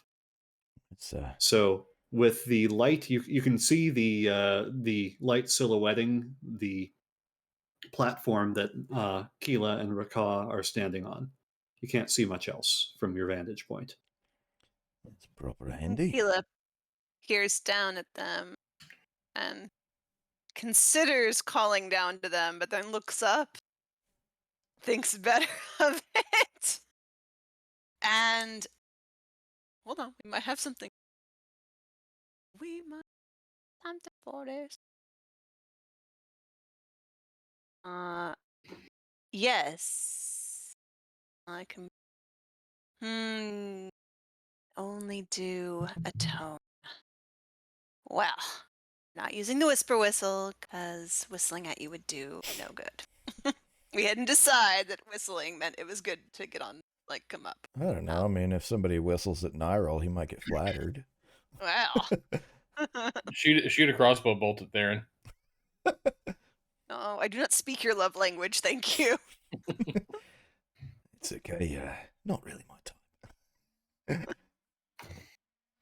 But so as these platforms have changed place, is there tension against the wheel that Nyril has been turning? And, you know, as if he lets go, will one descend and the other go up, or is it just kind of set?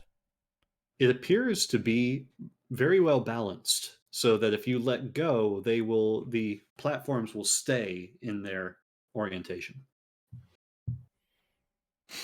She looks to her Kong and says, well, one of us is going to have to twist this one, I think, to pull up this one. We don't want to do it before they come up, though. Do you want to have a look-see, and I'll give it a turn when they actually get their selves on that silly thing.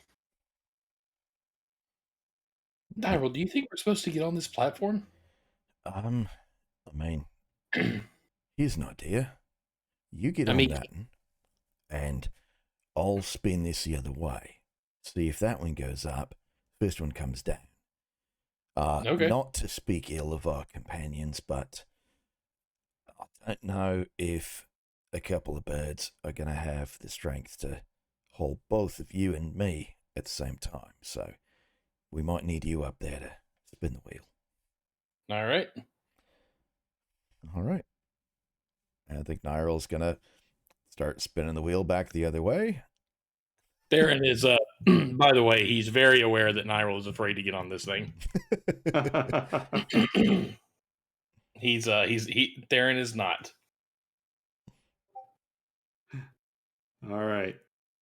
So you get on, and Nyril, you're going to start winding the wheel the other way. Yep. Sure enough, the platform begins to ascend.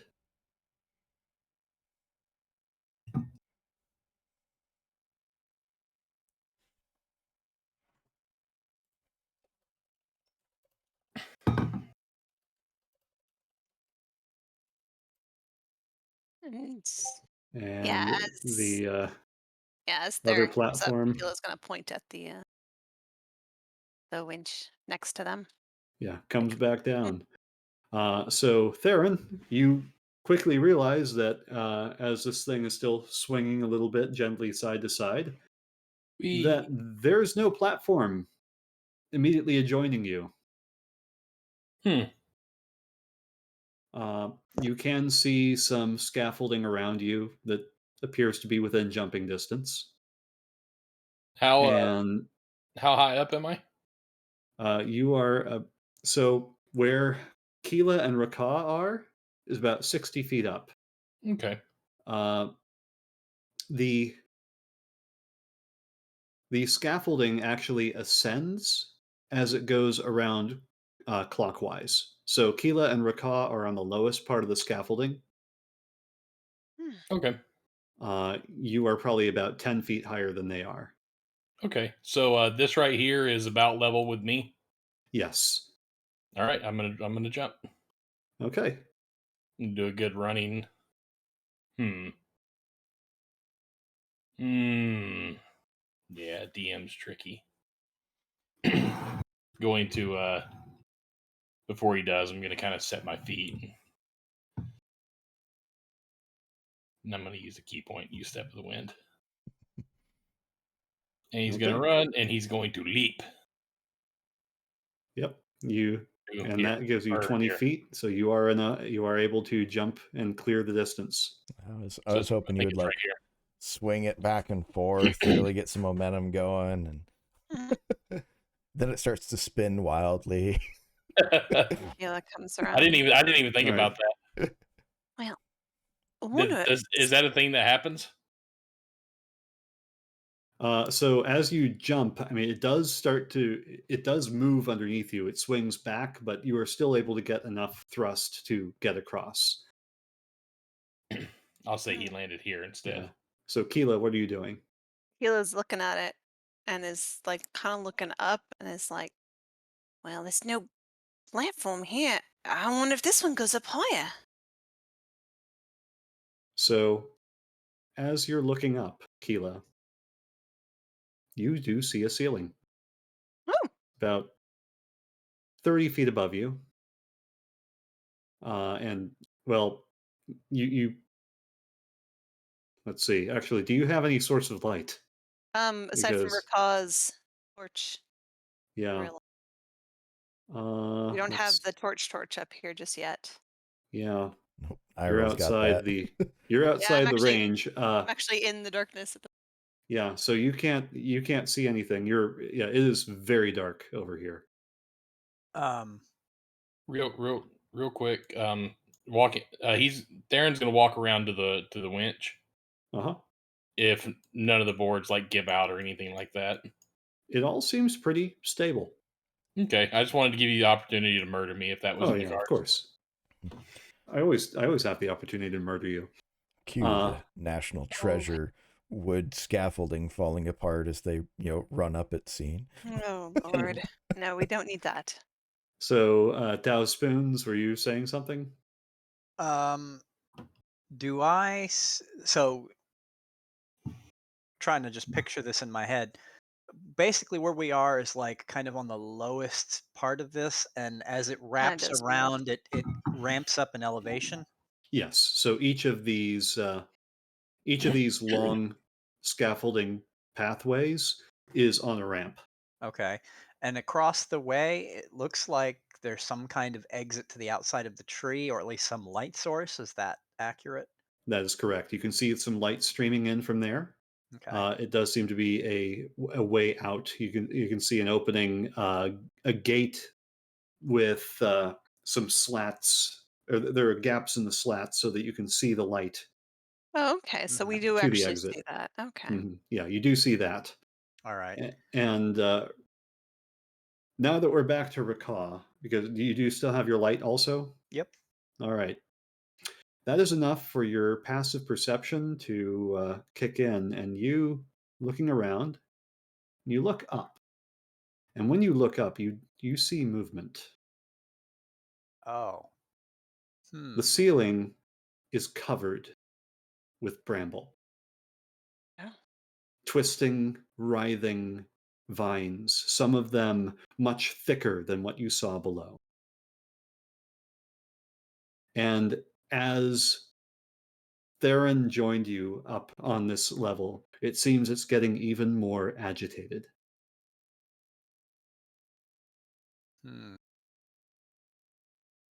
All right, well, so we need to go ahead and, once he gets on the platform down there, we need to start turning this winch. And Rakaw is pointing up, like doing a silent gesture and pointing to try and get people's attention without making noise. Yeah, and Keela's looking up but doesn't see anything. She's like, it's dark up there, but she's not gonna make any noises. Nyril has stepped onto the platform, however, he's under it on this. Let me take care of that. There you go. There we go. And he's gonna, grab one of the ropes and kind of shake it just to make the rope wiggle a bit to let everybody know he's on. He's gonna move to the very center of it. Okay. So what kind of so Rakaw's just kind of going Yeah, like one of those numbers? yeah, like a gesture to no noise and look up. Yeah, and Theron, you also see the writhing mass. And with your range, your range of your dark vision, you are actually able to see some shapes beginning to emerge from that writhing mass. Jeez. Keela, Yes. there is a sudden thump right next to you. Yeah. Oh, no. As a creature drops down from the ceiling onto the scaffolding and unfolds itself. There's another thump on the scaffolding here and here, and a larger crash on the platform across the way as several plant creatures drop from the massive brambles above you and unfold themselves, and they're ready to attack. Let's roll initiative. And seeing as there's no reason to stay quiet because the jig is up, Keela's gonna holler, "Niral, get up here now!" How do I bloody do that? Okay, see, now it's back to classic not giving me the tracker. So there we go. I got a 5. Yeah, All right. I did not have my token selected, sadly. So my fault. Apologies, DM. Hi. Purring mess of orange.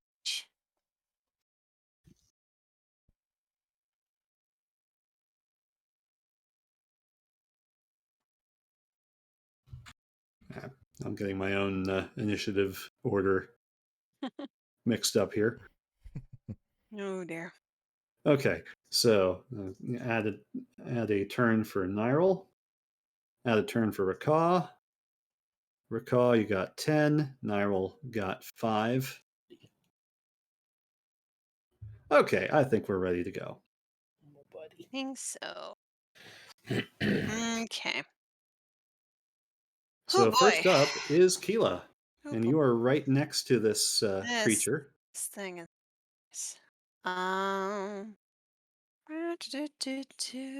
right. First off, we are going to attack this guy over here with a crossbow. Okay, you are in melee range with another creature, so you will do so at disadvantage if you do not. You know what? Let me. Oh god, that's it. Wait, no, I have a bonus action I can disengage, right? Yes. You can, yes. I can bonus action disengage. Yay. We're gonna do that, and I'm like in the middle of bad and worse, and over that way is dark. So I'm gonna retreat here. Yeah. Okay. I think that gets me out of that guy's range. Hopefully. And ooh, that then changes. I'm gonna make the way back safe. So yeah, actually, I'm gonna attack this guy instead. Okay, go ahead and roll an attack. Boom, 18. All right. Roll your damage. 4. 4 is enough. It shatters into pieces. All right. It's here, so it's. I am gonna just stand right on its dead body. Okay. That gets me closer to my allies and further away from Ickies. All right. Next up is going to be these two creatures. If you're, is that your turn? Yeah, that's it. That is the end of my turn. All right.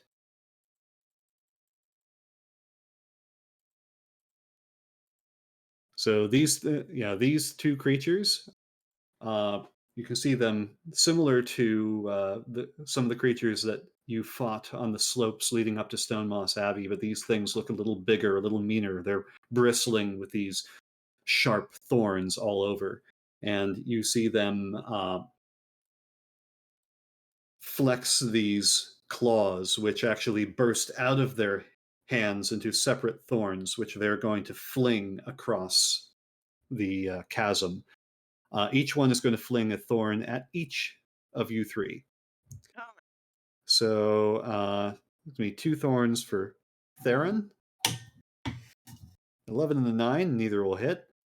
2 thorns for Rakaw. 14 and a 15. Both hit. That'll be 11 piercing damage in total. Ooh. 2 for Keela. A 12 and a 10. Ooh, don't hit. Neither will hit. All right. I know it's not rules as written, but being right next to Rakaw, could I use my reaction to catch one of his? I know that's a big ask. I'm fine. Well, can't you? No, yeah, you can't. I'm afraid. It's cool. I'd never hurts to ask. Yep. All right. And that'll bring us to these little blighters. Okay. That one's going to move toward Keela and is going to take a swipe at her. Nope. 17 to hit. That'll hit. For 5 damage. Ow. Is that the end of his turn? That is the end of his turn, yes. All right. I am going to go 10 feet away and not provoke an opportunity of attack. Okay. Good idea. Yep. That other one is going to dash across, trying to get toward you. Nope. And that'll bring us to Theron. As these things are coming around, he's already edging by Rakaw. Try to get Nyrel up if you can. And I guess I'll need to jump over Keela. Yeah, you can occupy her space because she's small. Hey, small. All right. Well, I'm just going straight by, and I'm going to engage with this thing. And just as I'm coming in, I'm leading in with the sword. Yep.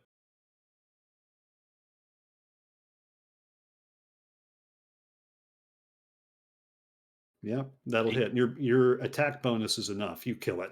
So yeah. you just smash it to pieces. And as the sword goes through, I'm already stepping into the crap to hit this one with his second attack. Okay. Nice. Yeah. 10 is not going to hit it. It sees what you did to its buddy, and it flattens as you swing, and you swing over its head. These things are even smaller than Keela. I'm going to use my bonus action to do an unarmed strike, just a single strike. Sure. Just try to kick it instead. Let's say you just kick in. Yeah, you punt it off of this platform. It's going to fall squealing and then crunch right on the floor, so in front of Nyrel. Boy, what was that? What's going on up there? And any time. And that'll be my turn. Okay, Rakaw, it is your turn. So, based on the speed with which you went up, you estimate it will take 3 rounds to get Nyrel up here. You can, if you wish, make a strength check to try to get him up faster. Or it'll be an athletics check, but which I'm so good at. Oh yeah. Wow. Flex those feather muscles.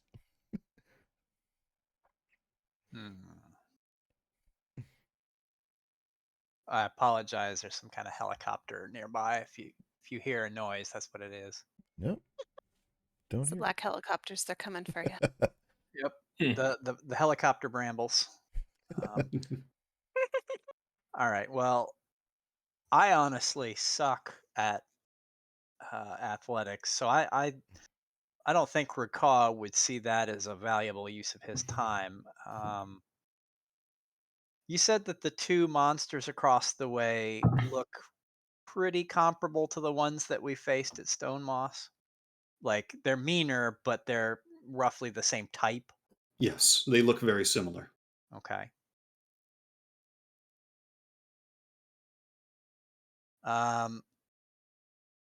I think he will. Let me measure real quick. Oh, that's actually within range. Do you have vision that far though? I mean the globe Ooh, light is 20 feet, And and Okay. the then another platform dim. across the way is somewhat dimly lit from the light coming into the outside slats. Yeah, Okay. Yeah, I'd I'll say give we you got some dim light weird, there. we got some weird like backlit freaky things over there, Mhm. basically. Yeah, and I just got thwapped with 2 thorns, so I would imagine that I'm, sensible enough to at least recognize there's enemies across the way, and make out their silhouettes. Um, I think a little too far away for that, but um, I think Rakaa will start. He will throw uh, a little penguin friend. They'll do the little wing motion, and the penguin will just go flying out into the air, uh, like he's hit a down ski slope and then hit the jump. All right.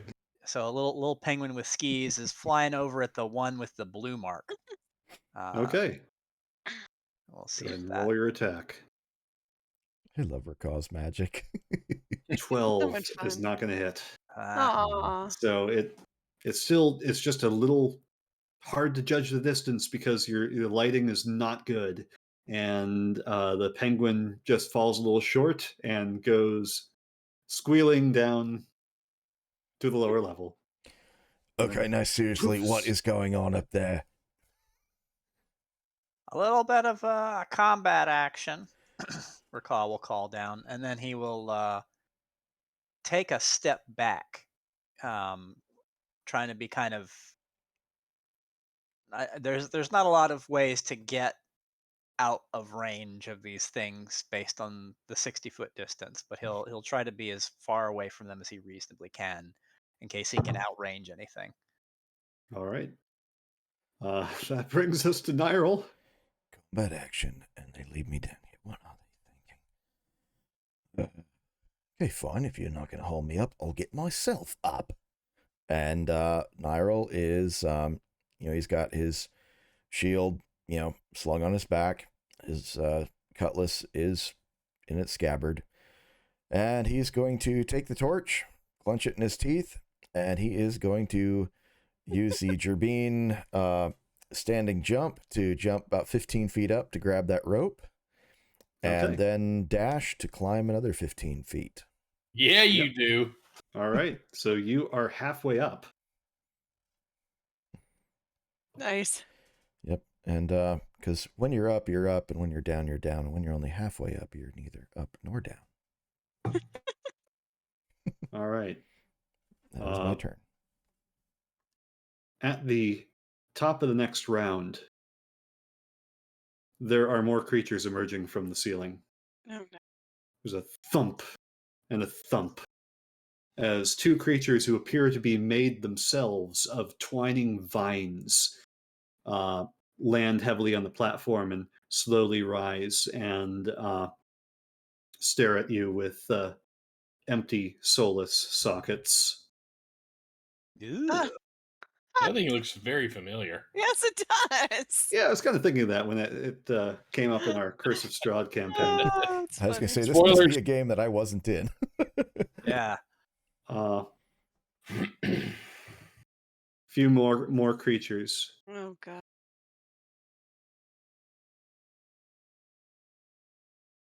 Drop into view. Okay, so it is Keela's turn.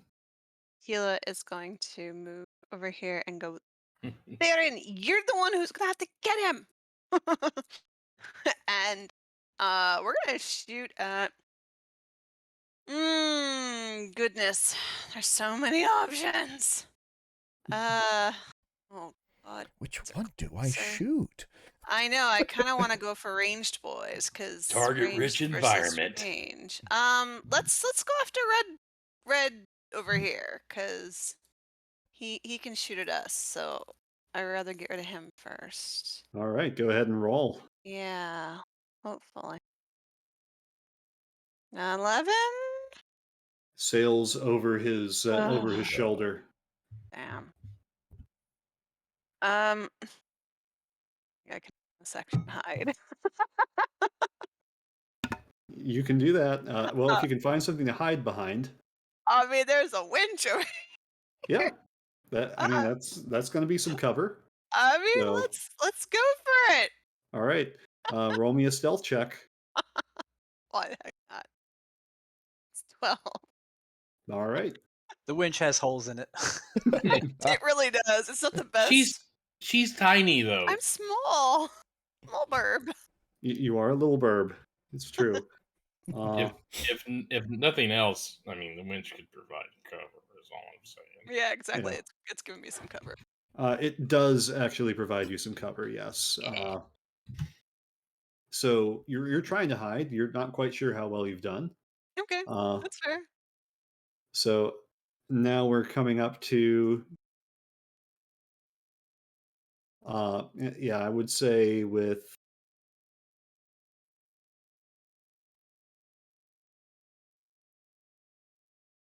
You actually did beat their passive perception, so I'm going to give it to you. You are. But these guys are looking around. They see the rope moving, and they turn their attention down, and they do see Nyril. So they're both going to try to chuck some more thorns. So 2 for Nyril. 16, 11. Neither will hit. Nope. Yeah, these needles hiss. You hear them shriek by your ears as you're climbing. Either that or they just pound into his shield. Yeah, one of them goes thunk and sticks. Oi! 2 more for Rakaw. Ugh. An 8 and a crit. Ooh. Ooh. Well, the 8's gonna miss. Yep. I'd be afraid if it hit. Yeah, the All right. crit's gonna be mean. Mm-hmm. Well, it does 9 piercing damage. Yeah. Ooh. That's not as bad as it could have been, but I'm starting to look rough. I let out a "Wah!"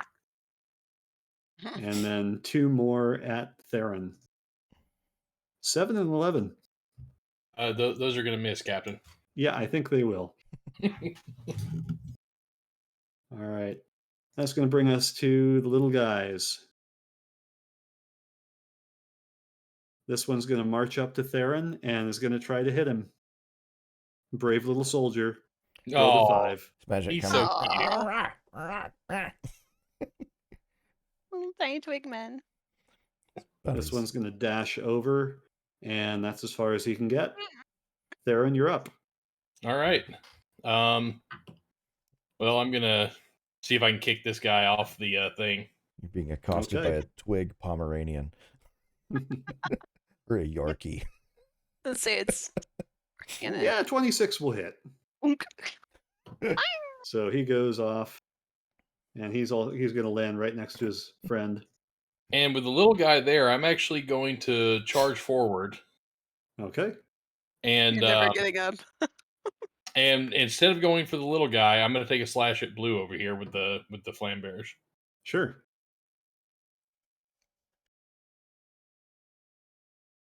And 12 actually just hits. Wow, really? Nice.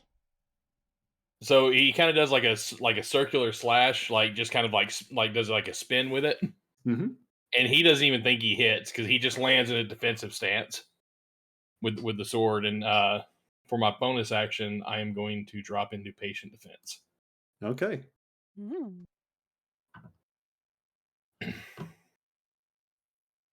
And that is my turn. That'll bring us around to Rakaw. All right. I'm gonna have to put out some damage here, but I think I might need to take a risk. Oh, I can't quite get him.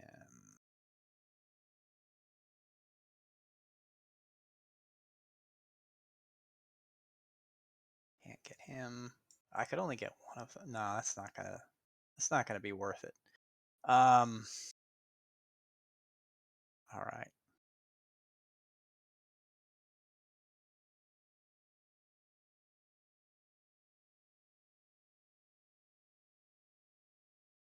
I will.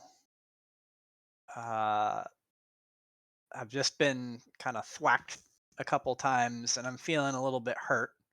But I know that I can't quite get the guys on the other platform with some of my more potent abilities. So I'm going to head this way. And I will say to Theron, get down. And I will cast Agnazar's Scorcher. And that should get everything within a 30-foot. Is it a cone or a? What's a line? I believe it's a line. Okay. Well, that's only going to hit one thing then. Never mind. Can hit two things if you shoot it straight ahead. Well, yeah.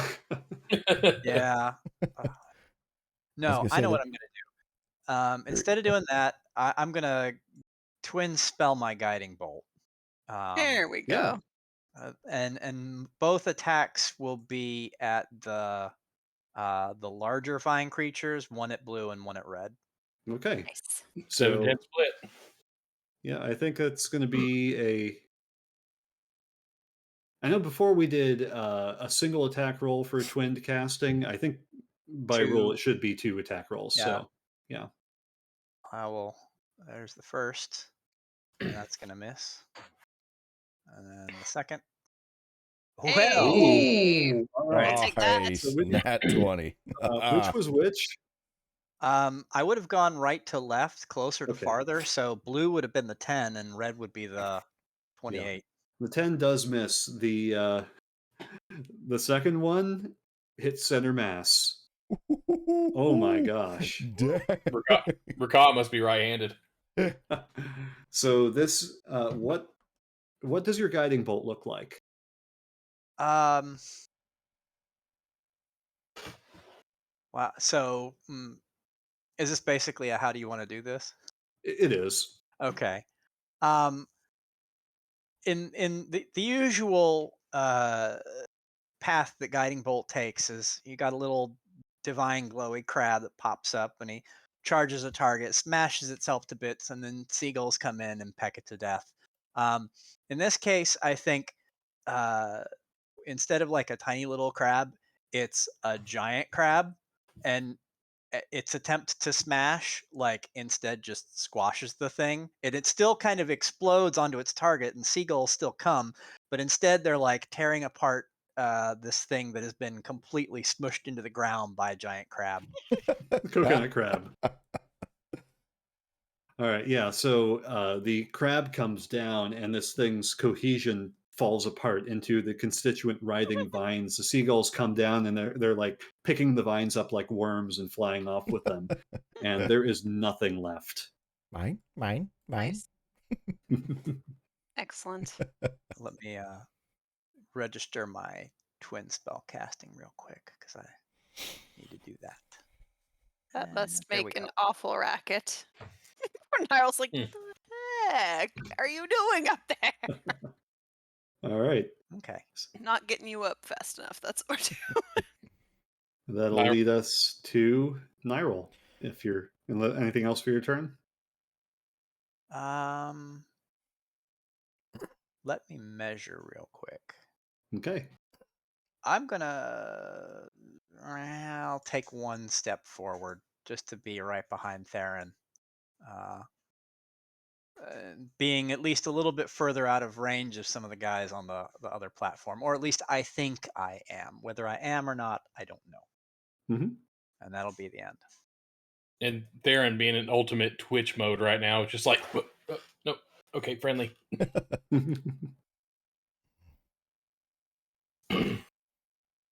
All right. That brings us to Nyril. Okay. Nyril's going to climb another 15 feet and use his action for dash to climb another 15. So he should be up at level with the platform now, I'd imagine.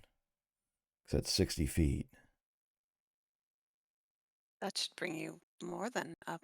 I thought, isn't the platform at Yeah, the 60? platform is 60 feet, so that should get you level with the platform. That is all your movement. Yep. And I need to get onto the platform, so it requires more movement. So now I am going to action surge and dash again to climb up and try to jump over onto the platform itself.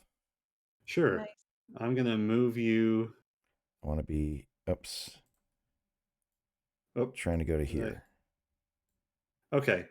So, make me an athletics check. Okay, please don't fail, because I will die if I fail. Oh, thank goodness. Hey! Yeah. You Nice do it go with through. style. Freaking so- superhero pose and all. Yeah, so that was gross. That's so gross. that was 10 feet of your movement, so you have 20 feet left. Okay. Jump the gap.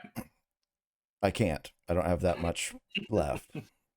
I can't double action surge, sadly. Because y'all didn't haul me up.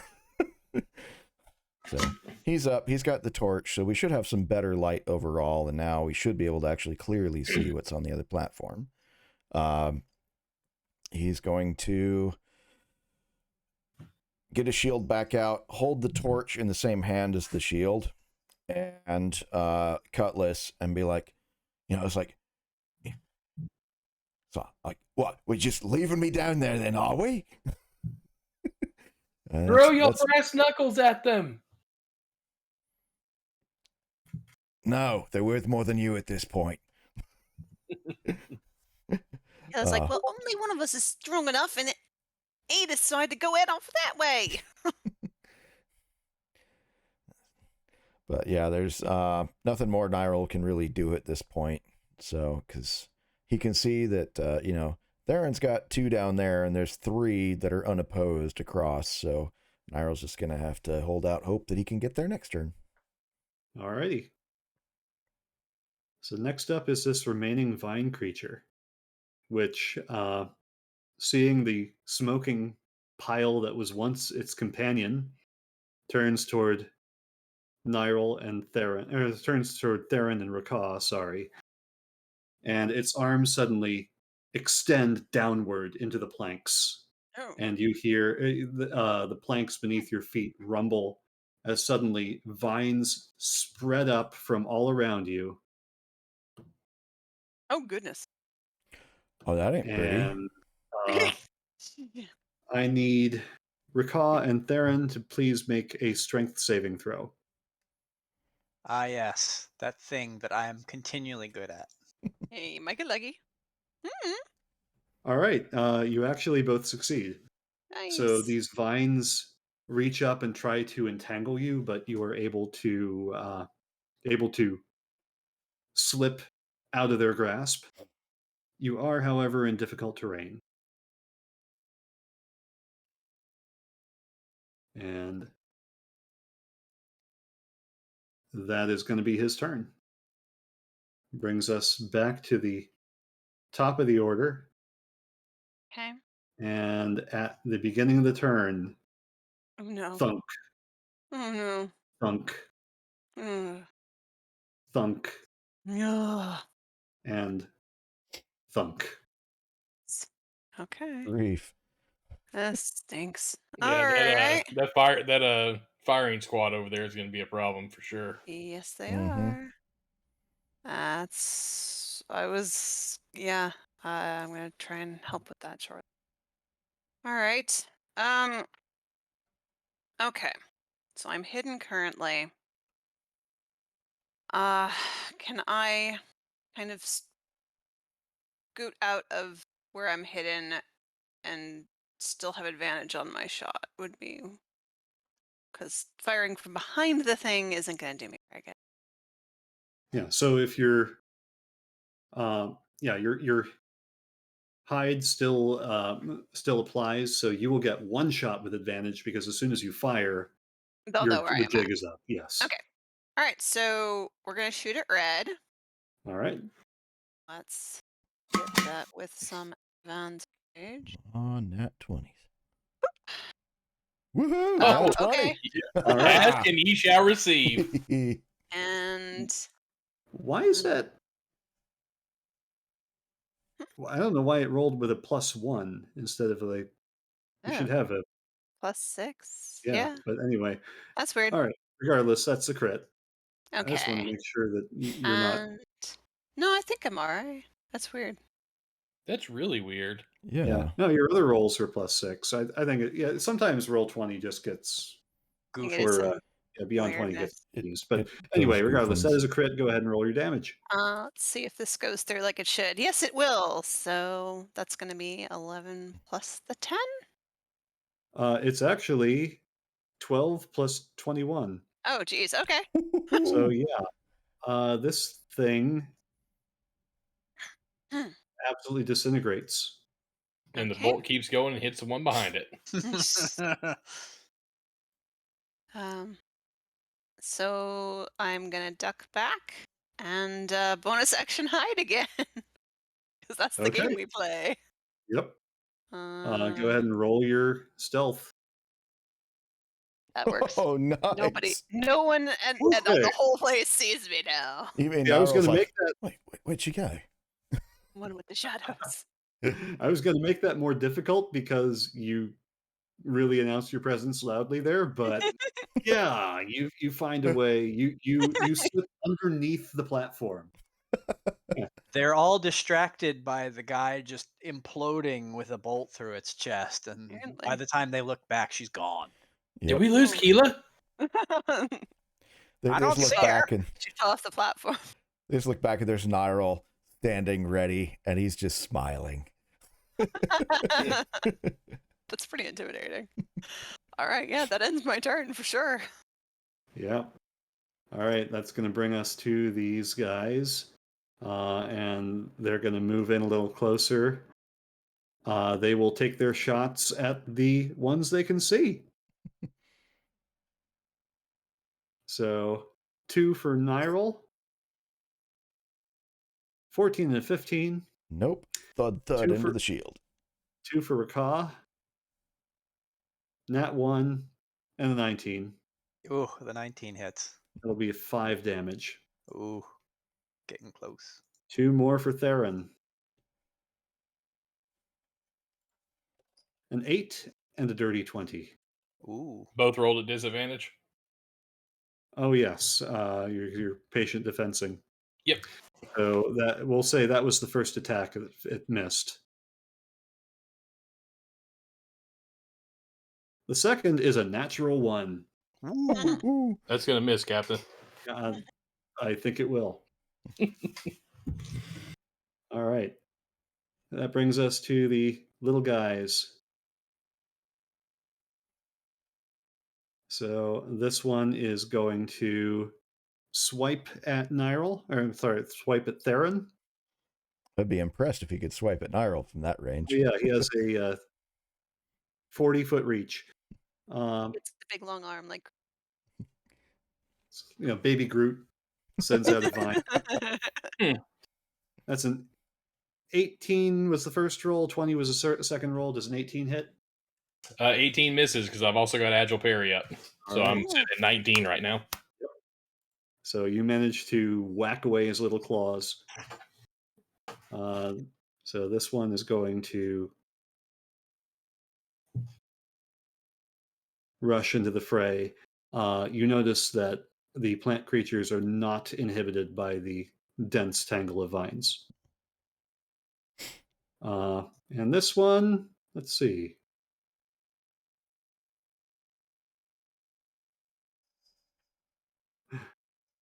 No, he cannot make that jump, so he's not going to try. Can I shout encouragement at him? Sure. You can do it, little guy. You can do it. He does not understand your language. Aww. But the All right, tone is still very encouraging. It is. He feels better about himself. All right, Theron, you're up. So as this little guy like tries to hit him, he kind of moves and twists away from it, and just with the motion, trying to be as economic with movement as possible, he snaps a kick and at Blue instead. As he moves his foot, he just goes ahead and goes through with it. All right, go ahead and roll. Oh, that was weird. Oh, not good. Not going to hit. So just gonna go with. Oh, I'm sorry. Go ahead. Oh, you just get caught in some vines. Yeah, and as he pulls himself free from those, he's gonna come back with the sword. No, these vines. Also not going to hit.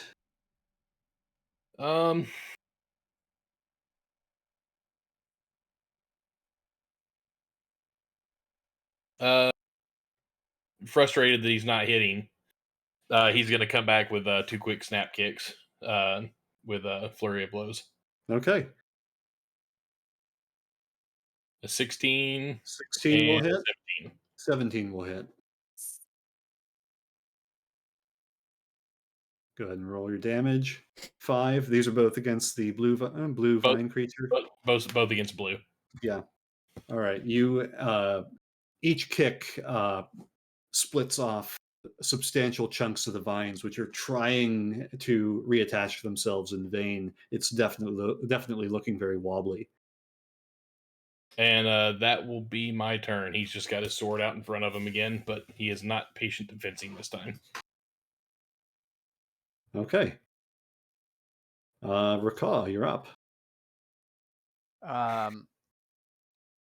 So Rakah is staring kind of past Theron at the foes on the other side of him, looking for little spaces where he too can pop some damage off.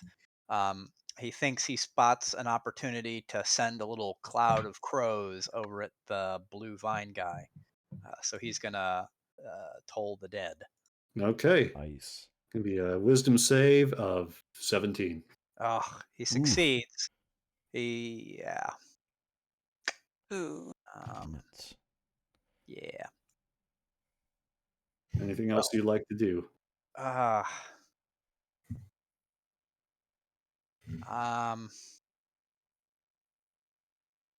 guess, is it an action to down a potion of healing? It is a bonus action. We are using that house rule. All right. Well, I'm going to quaff one of those because I'm a little on the low side. Sure.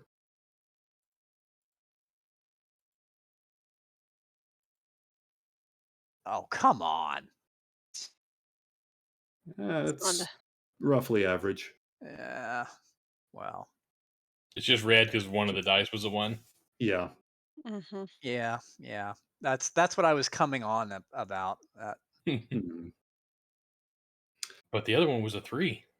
Mm-hmm. Sarfang, this is not opportune. Sarfang, it's opportune. Here comes Rocket, big boy. Yep. Oh dear. Oh Lord. All right. Nyrul's up. Yep. That is an oh Lord. Where's my little dirt bag at? Oh my goodness, that is such a big boy.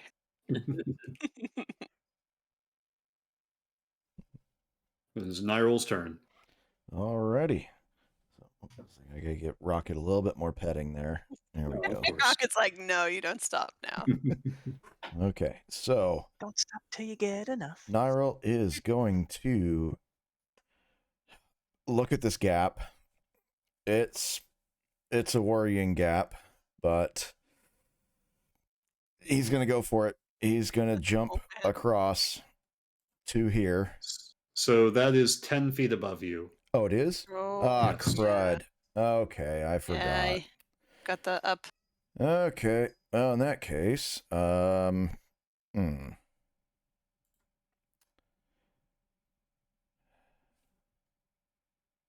Ugh.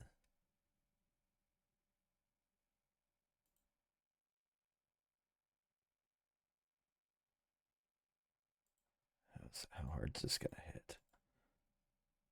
Not hard enough. It's considering a hand axe throw. Okay, I forgot it was higher up. Oh no, that has messed me up quite badly. Okay, in that case, crud.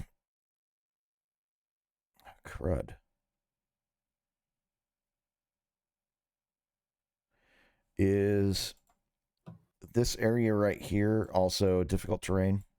Yes. Okay. It radiates 15 feet out from where his position was. Oh, hang on.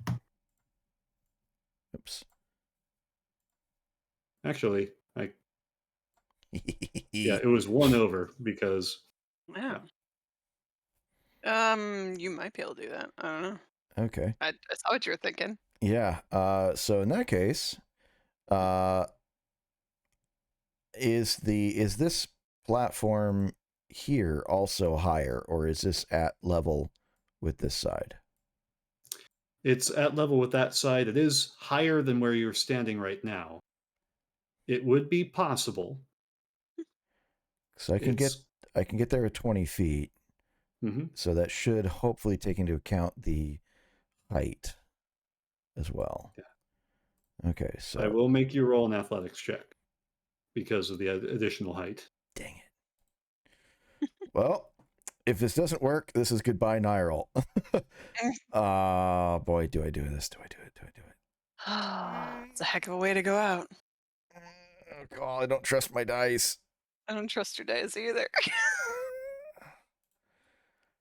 Okay, next question. If I come to here, then it's still, how's it still 20 feet? It's Non-Canadian. Yeah. it's a grid. It's extremely simplified. And regardless, jumping long and gaining height is why I would enforce the athletics check. If it were Yeah. level, it would be no problem. And if it were just to gain height, it would be no problem. Yeah, if we weren't 60 feet up, I'd try it, but nope, that's not going to happen. That's a bad day if you don't do it. You survive that fall. Do it. Nuts. I was really hoping to just clear that. That would have been awesome. Take a chance. Roll the dice. Theron would do it. Theron can negate some fall damage. You can, yes. And y'all birds can. Yeah, we can oh man. recover. Let's just say, you have a safety net of sorts. Oh, Now you're talking across the table. it's always talking across the table. Okay, then let's Oh God. try it. Oh, I don't want to climb that stupid rope again, though. Okay. That's true. Oh, is 18 good enough, please? 18 is good enough. I would say thank yes. goodness. You leap across and it's a Herculean jump. And your feet just manage to hit the edge of the platform as you pull them back, so you're sort of landing at a crouch. You skid forward and the whole thing shifts, and you have to sort of grab onto the ropes to keep yourself steady, but you have completed this maneuver and you are safely on this platform. I imagine that Rakaw gets a backward glance at Nyril, sees him hesitate, and just yells, "Do it!" All right, so we've made it to here. Now it is another increase in height to the next platform, right? So if I was to try to go, okay, yeah. So he's at least going to move to. Now I'm presuming this I'm still on like the corner there. Yeah, I'm holding you're the fine. rope. Okay, so I just want to check some distance here. Okay. Okay. So that was. So I had the movement to get to there. Bonus action dash. We're gonna try another jump. Not bonus action. Not That would be bonus your action. dash. Yeah, sorry, Be just your dash, not action. bonus action. Yeah, sorry. So it's dash and try another jump. It's another athletics check. Yep. Oh boy. This one is not going to be as hard. Whoa. Oh wow! Oh, But yes. yeah, you beast it. In fact, I will actually let you split the uprights there and move between them. Woohoo! Because that was a really good roll. Oh god, he does the Obi-Wan against Maul maneuver. Yes. Flip in the air. Then he comes up. Hello there. Yes. Yes.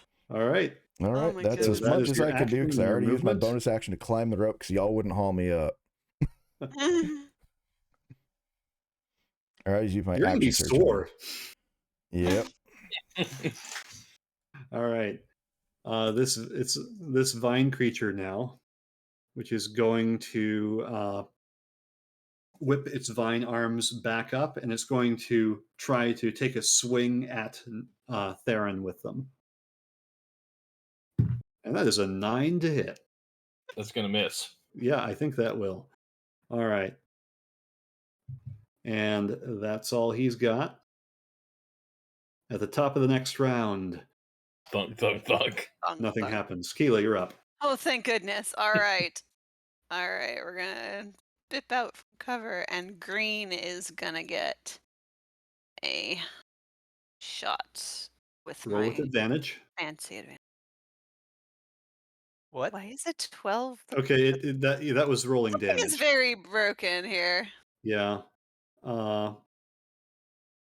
It rolled a d6. Yes. Try reloading your character sheet. Yeah, that's something's a little wrong here. Let's try that again. I'm Because like, yes, wait, what is going on? Come on. All right. Let's try that again. Actually, let me see. Turning that off. Help a little here.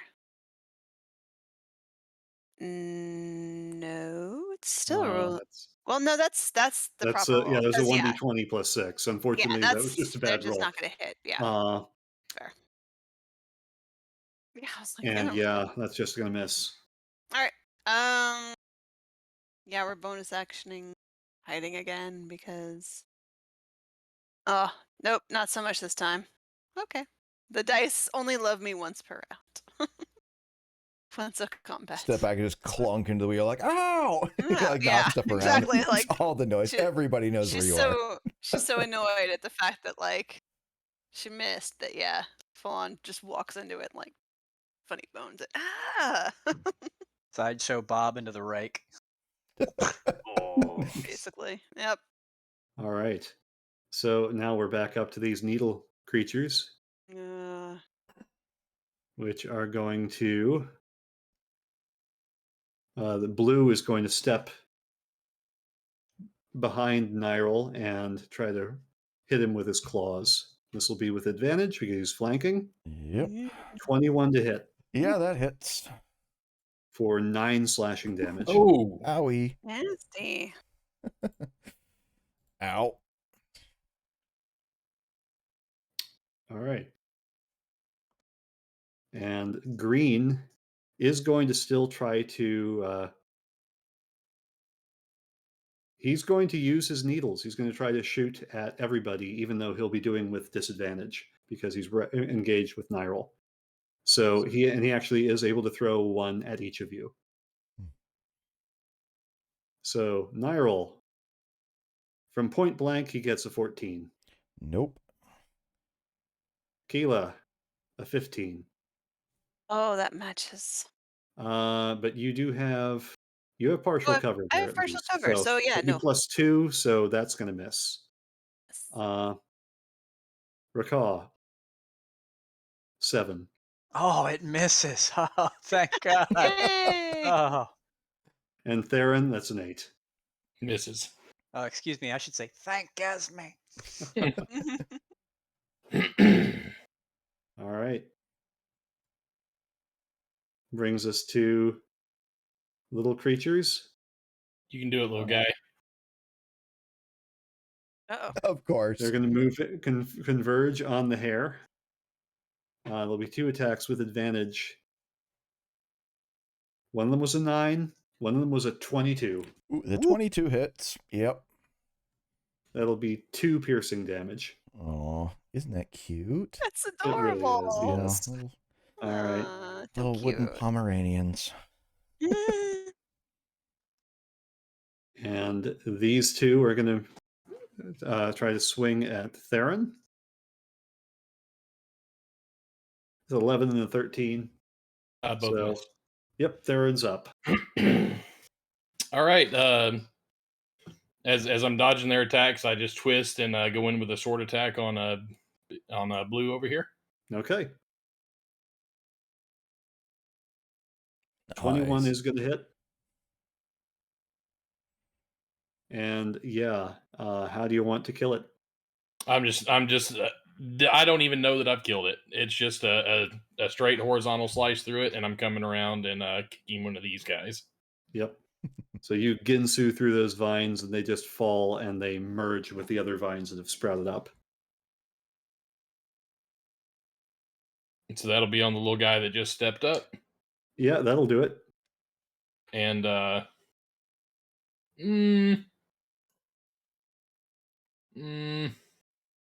just a single unarmed attack for my bonus action. Okay. Nice. Whoa. All right. How do you want to do this? Because it is a crit. It's like in Guardians of the Galaxies when he's going through the cave and he's just kicking the little creatures away as he's going. And real quick, I can't. I think the platform is here, Yeah, let me move this aside. but it's still difficult terrain, I'm guessing. It is. So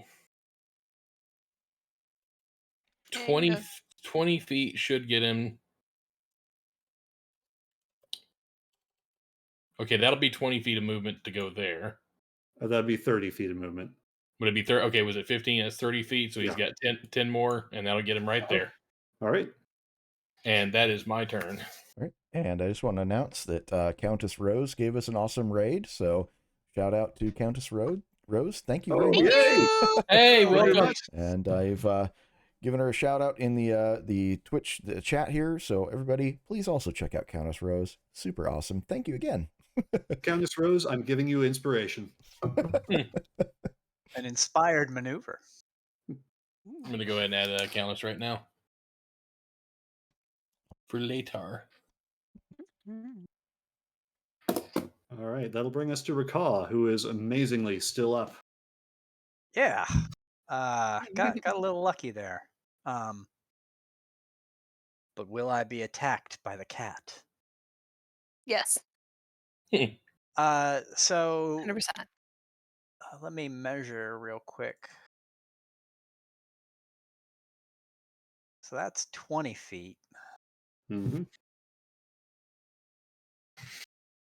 That'll be 30. And then from there. All right. I will go.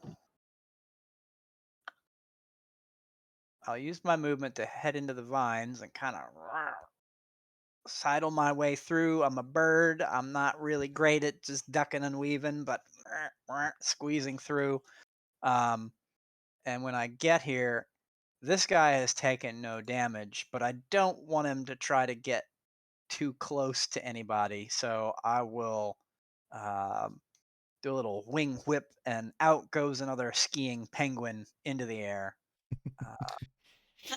That's at the green vine Correct. creature? All right. Yes. Go ahead and roll your attack. Give me that ray o' frost.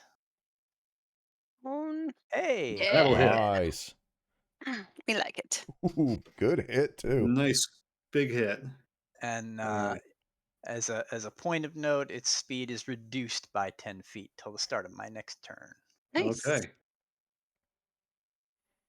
That brings us to Nyril. Alrighty. Nyril is surrounded. He needs to take out one of these guys quickly. And thankfully, we have a nice ledge behind the green one. So he is going to shove the green one, hopefully off the edge. Okay. I mean, So yeah. it's a strength check on Cybershire. athletics. It looks Uh-huh. like. Please don't suck. Ah! Well, your friend rolled a 4. Yay! Oh. Hooray!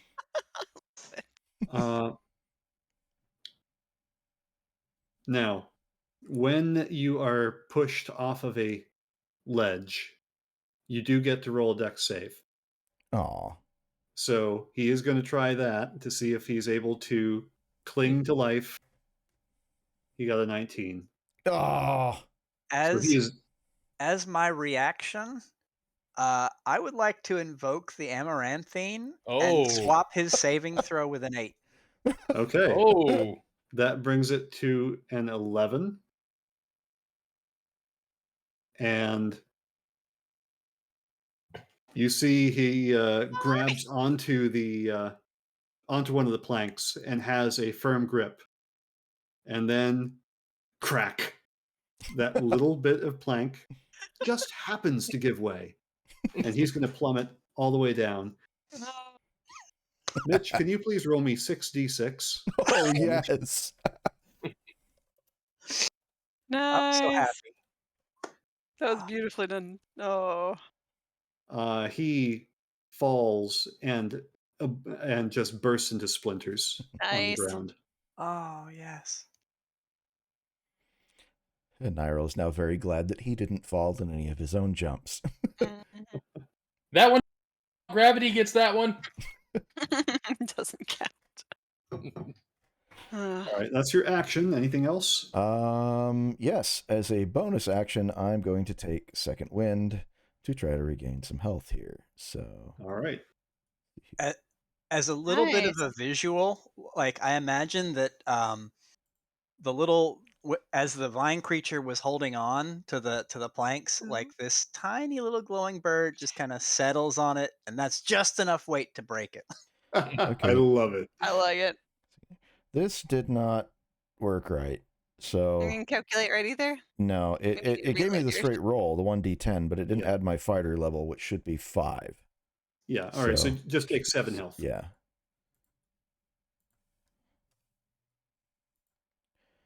D&D Beyond, come on, fix your integration.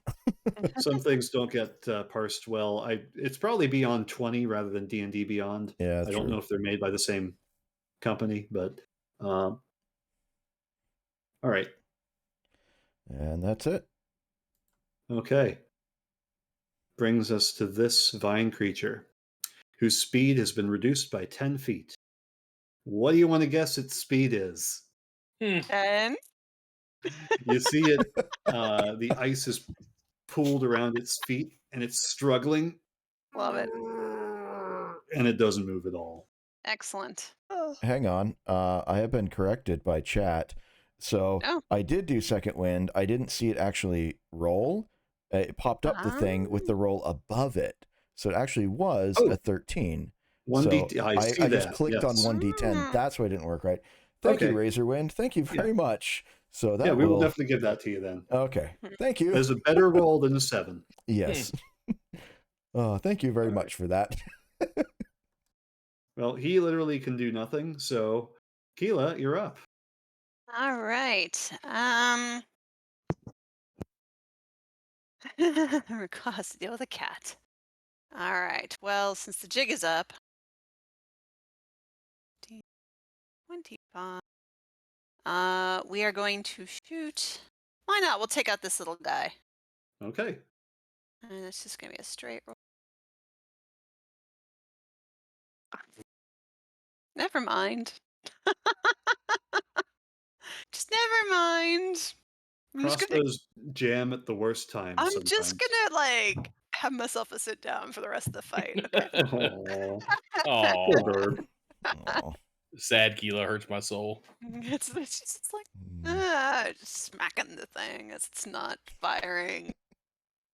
All right. Frustrated. So this guy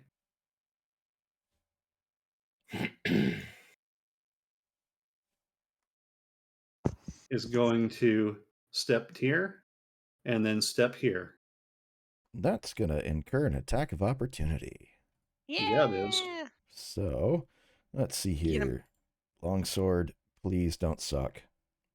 Yeah, Will a 20 hit? that's what we want. 20 will hit, and that is a big ol' hit. Yep, for 13. Gashes deeply down into one side of him, almost cleaves straight through him, but he steps with a jerk, steps off of your sword and continues on his way, still sort of his body bowing slightly, like a little bit of a P1000 action there. And he is going to fan out his needle fingers and then fire 4 needles.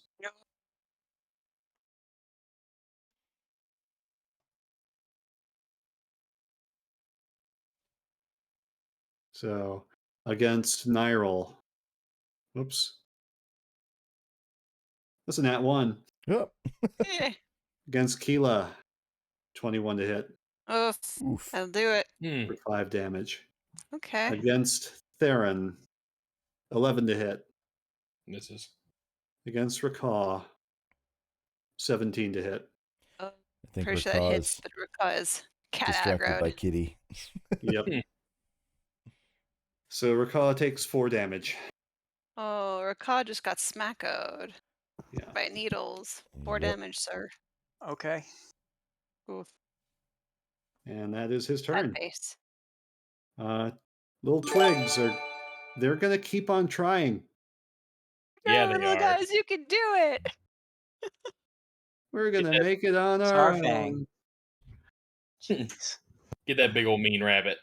One of them got an 8 with advantage. The other got a crit.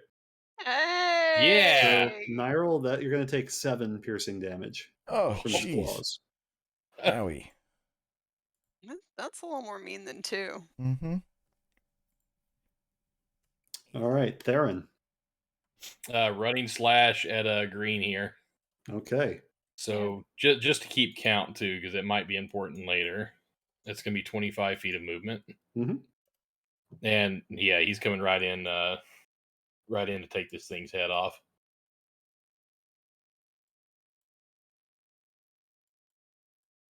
17 hits. Nice. And you do take its head off. Ooh. And And Nice. however, it doesn't actually need its head to live. So it's still standing, but it definitely looks like it's not doing well.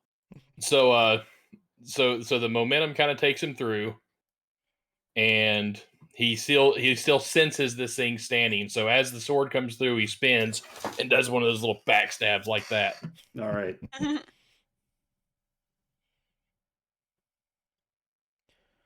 Yeah, that'll hit, and that'll finish it off. It had 2 hit points. Being backstabbed. Oh, go ahead. Go ahead. But yeah, as he does that, he's not even gonna stay. He's not even gonna stay to hear if it drops or not. He's gonna continue forward. So he's taking 30 feet. So this will be his 40-foot movement. Take a quick breath. Key point: step of the wind. Ooh. He's gonna get a running jump and hopefully be able to make this. Oh, you better hope. Yeah. 20-foot can make jump it. will get him to right there. All right. Oh. Hello. And that's my turn. All right. Will bring us to Rakaw. Okay.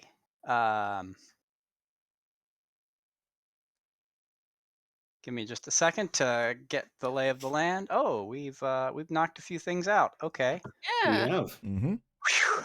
Well, thank goodness, because they might have done a number on me. Since Rakoff feels like he has a little bit of breathing room, he's going to take a moment to study the ceiling and see if, like, the bramble that's been spitting these things out looks like it's got anything more to come. Roll a perception check.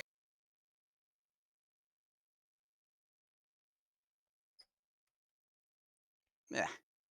Very difficult to tell. It is still a writhing mass, and it is making some noise, but it's just tough to see anything in that mess of vines. A lot of these creatures were practically invisible until they dropped out. Okay. Um, since I think it's kind of dim light anyway, and he's not gonna trust that he would be able to see them coming since they surprised him in the beginning. He's gonna try to make his way out of this vine tangle, which I Mhm. think he can get to there no problem. Yeah, it'll be 20 feet to get out. Is that 20, yeah, actually, that is all your movement because you're moving through 3 spaces. Yeah. Um, and then after he gets out, he's going to. Yeah, I think he will go ahead. He feels like we've got the situation under control based on what he can hear. He's going to fire some rays of frost at the ceiling. I mean, a ray of frost because he only got the one action, but he's going to try to maybe nip any further um, reinforcements in the bud. Okay. Literally. Yeah. I mean, there's no way you can miss. Go ahead and roll damage. Okay. That pun's going to get a rim shot. All right. So yeah, you just spray a little bit of frost up there, and you see a section of the writhing ceiling goes rigid, and the vines nearby sort of shake against this sudden constriction, and it's making more noise. It's not happy. Whether you did anything to prevent anything else from dropping, you're not really sure. Nope. But it's what he would do. So Okay. that's my turn. That'll bring us back around to Nyril. Alrighty. Nyril is going to lash out at this guy here with his sword. Mm-hmm. And that'll hit, and that'll kill it. Alrighty. And then he's going to turn around and go for the other one behind him. All right. And That'll also hit, and that'll also kill it. Nice. And with that, he is going to move behind this big guy to help flank. Aw. Okay. Yeah, great job on helping me up, by the way. Anytime. All right. That brings us around to Keela again. All right. Come on, crossbow. There's only one guy left. There you That go. will Thank hit. you. Nice. Well, 9 damage. It's actually 17 damage. But Woohoo. regardless, either would have been enough. How do you want to do this? Nice. She's finally adjusted the crossbow, got it working right, takes aim, and that bolt sails clean across and just plants itself like right in the side of this guy's head, like while he's looking towards the others, and he just topples over and all the way down to the bottom. So I'm sorry. the bolt goes through the head, and because he was already partially split by Nyril's sword, a sword stroke, the split just continues. He creaks in both directions, and the top part of his torso falls one way, his legs fall the other, and Yeah. they crash on the floor. Excellent. Gotta point something out. Did you say plants it in his head there? I may have, yeah. All right. There you Yeah, go. Second As, rim as, shot of the that, night. as that happens, Theron's kind of balanced on the end of this board, and he's going through, and he's got this really cool move in his mind he's about to hit this thing with, and then it just goes. Okay. Kayla just like lowers the crossbows, like, yeah. That All was right. exciting. Well then, He's gonna give Nyril a good clap on the shoulder. Took so long. You did. You took so long. I got tired of waiting and decided to do things myself. You made it up fine. Yeah, I didn't want to leave Keela and Raka having to wrestle with these things. You understand. Yeah, whatever. Yeah. Mhm. Apologies, all RP is being conducted with disadvantage. Sarfang's tail is just completely That's the blocking best. your face. Yep. Oh goodness. Are we out of initiative?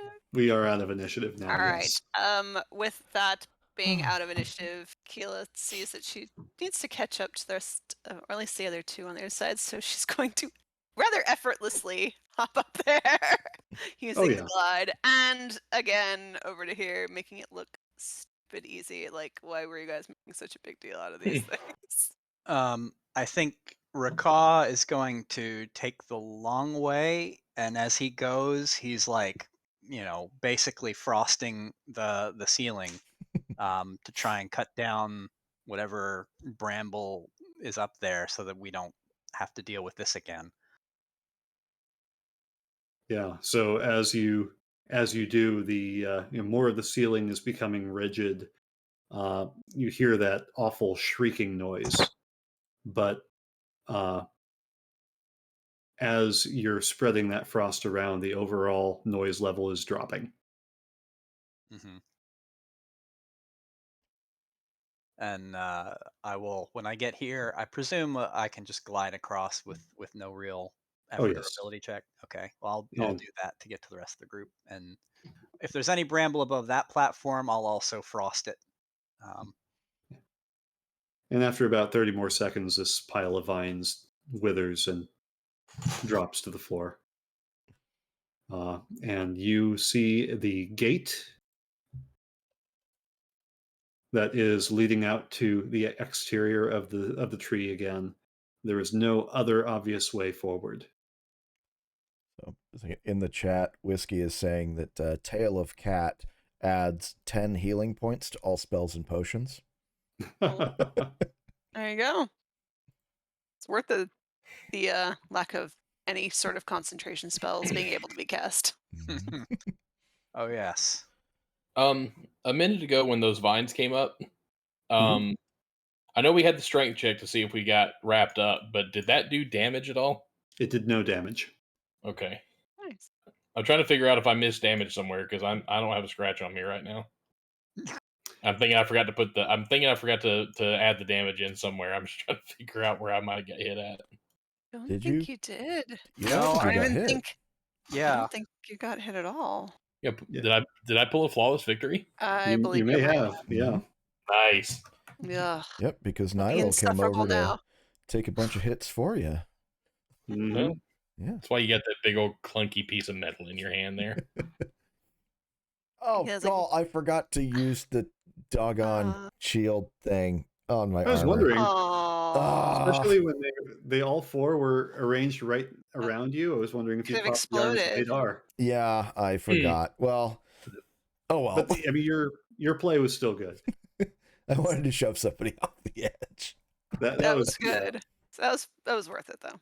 And of course, if Keela had missed her crossbow shot, you know what was happening to Theron.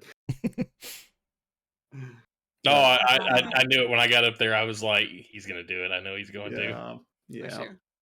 All right. So, you're on this platform. There is some light leaking in from the gate and a bit of wind whistling. Well, go up this far and see why we shouldn't keep going. I swear, if we open this door and Asterith is just outside going, oh, wonder what took you so long. You already know. She's going to be out there. Oh, no. Don't even question it. Oh, no, just... She could have come through here. There's She, I plenty guess, of room. pushes the gate open. It's a bit stuck, but you're able to jiggle it and get it free from its moorings. It actually, you finally push it, and something gives, and the whole thing falls out and then plummets 100 feet down. Ew. You are a long way up, and there's a long way still to go on this tree. They should, yeah, guardrails. Those could be handy. Yeah, I'd say. They Looking, ain't finished with their construction now, did they? so along the face of this tree, you can see several pilings that are poking out that probably once supported some walkways that are not there anymore. Looking straight up, you do see a platform above you that looks large enough to hold you comfortably. It's probably another 40 feet up. Okay, so if I put the climbing kit on again, are you going to rush ahead this time? No. As long as you ain't going throwing rocks again. I'll let you have this one. Right. And Nyrel's going to put it on. He's going to sink a piton into the surface of the tree that's just outside and attach the rope to that and to himself just in case he falls. And he is going to attempt to climb up to the next area. Another, if he makes it 25 feet up, he's going to sink another piton and, move the rope. Okay. Athletics check with advantage, please. Alrighty. Please don't suck. Woohoo! Yeah, you are able to make it look effortless, despite the rather strenuous workout you've already had. You find your way around the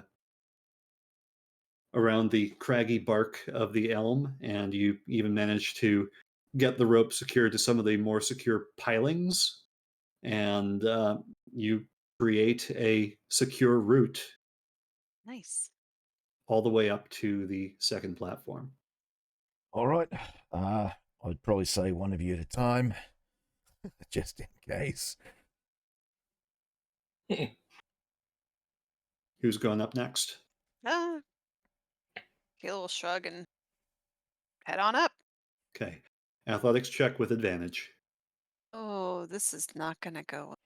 At least you can glide down. This is true. Long way. Yeah, actually I can't for a very long way, but still.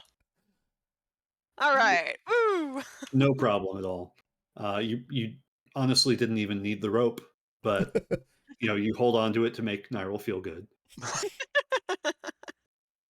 All right. Nyril feels good. I will try to climb with advantage, right? Mm-hmm. Athletics. Not as good. Ooh. It's definitely not as graceful. Your knees are shaking. It's a definite strain. Now, you probably aren't afraid of heights. You're a bird.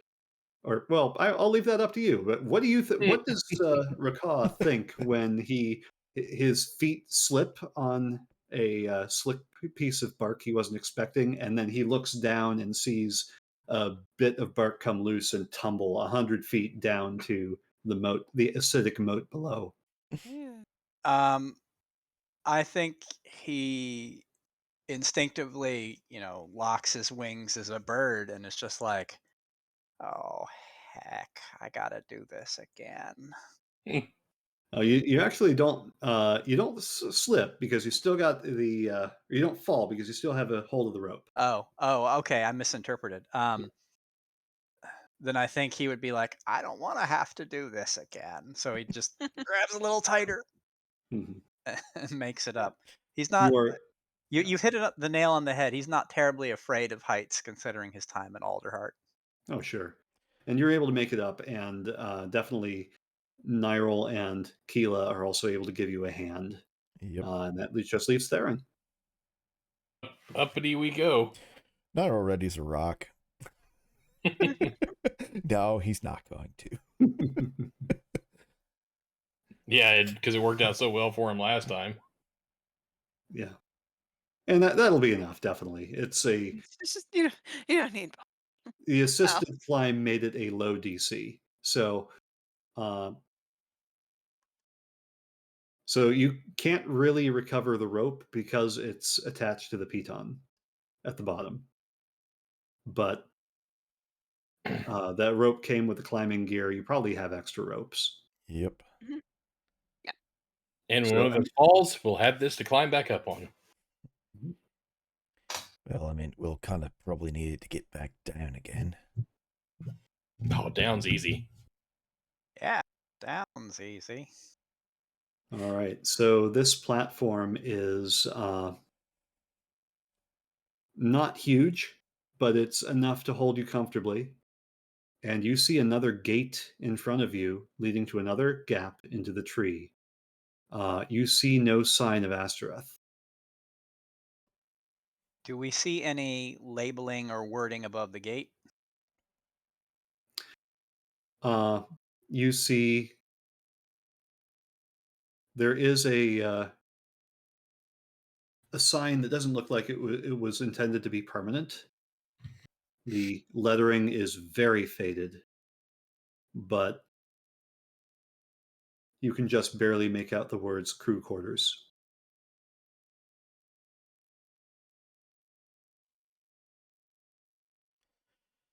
Back in then. Yep. Nyril's going to be taking off the climbing gear so it doesn't hamper his movement. And stow it again properly. Rakaw will activate the glow crystal, and he is going to be on the watch for any bramble if we are able to get in the gate. Sure. Alrighty.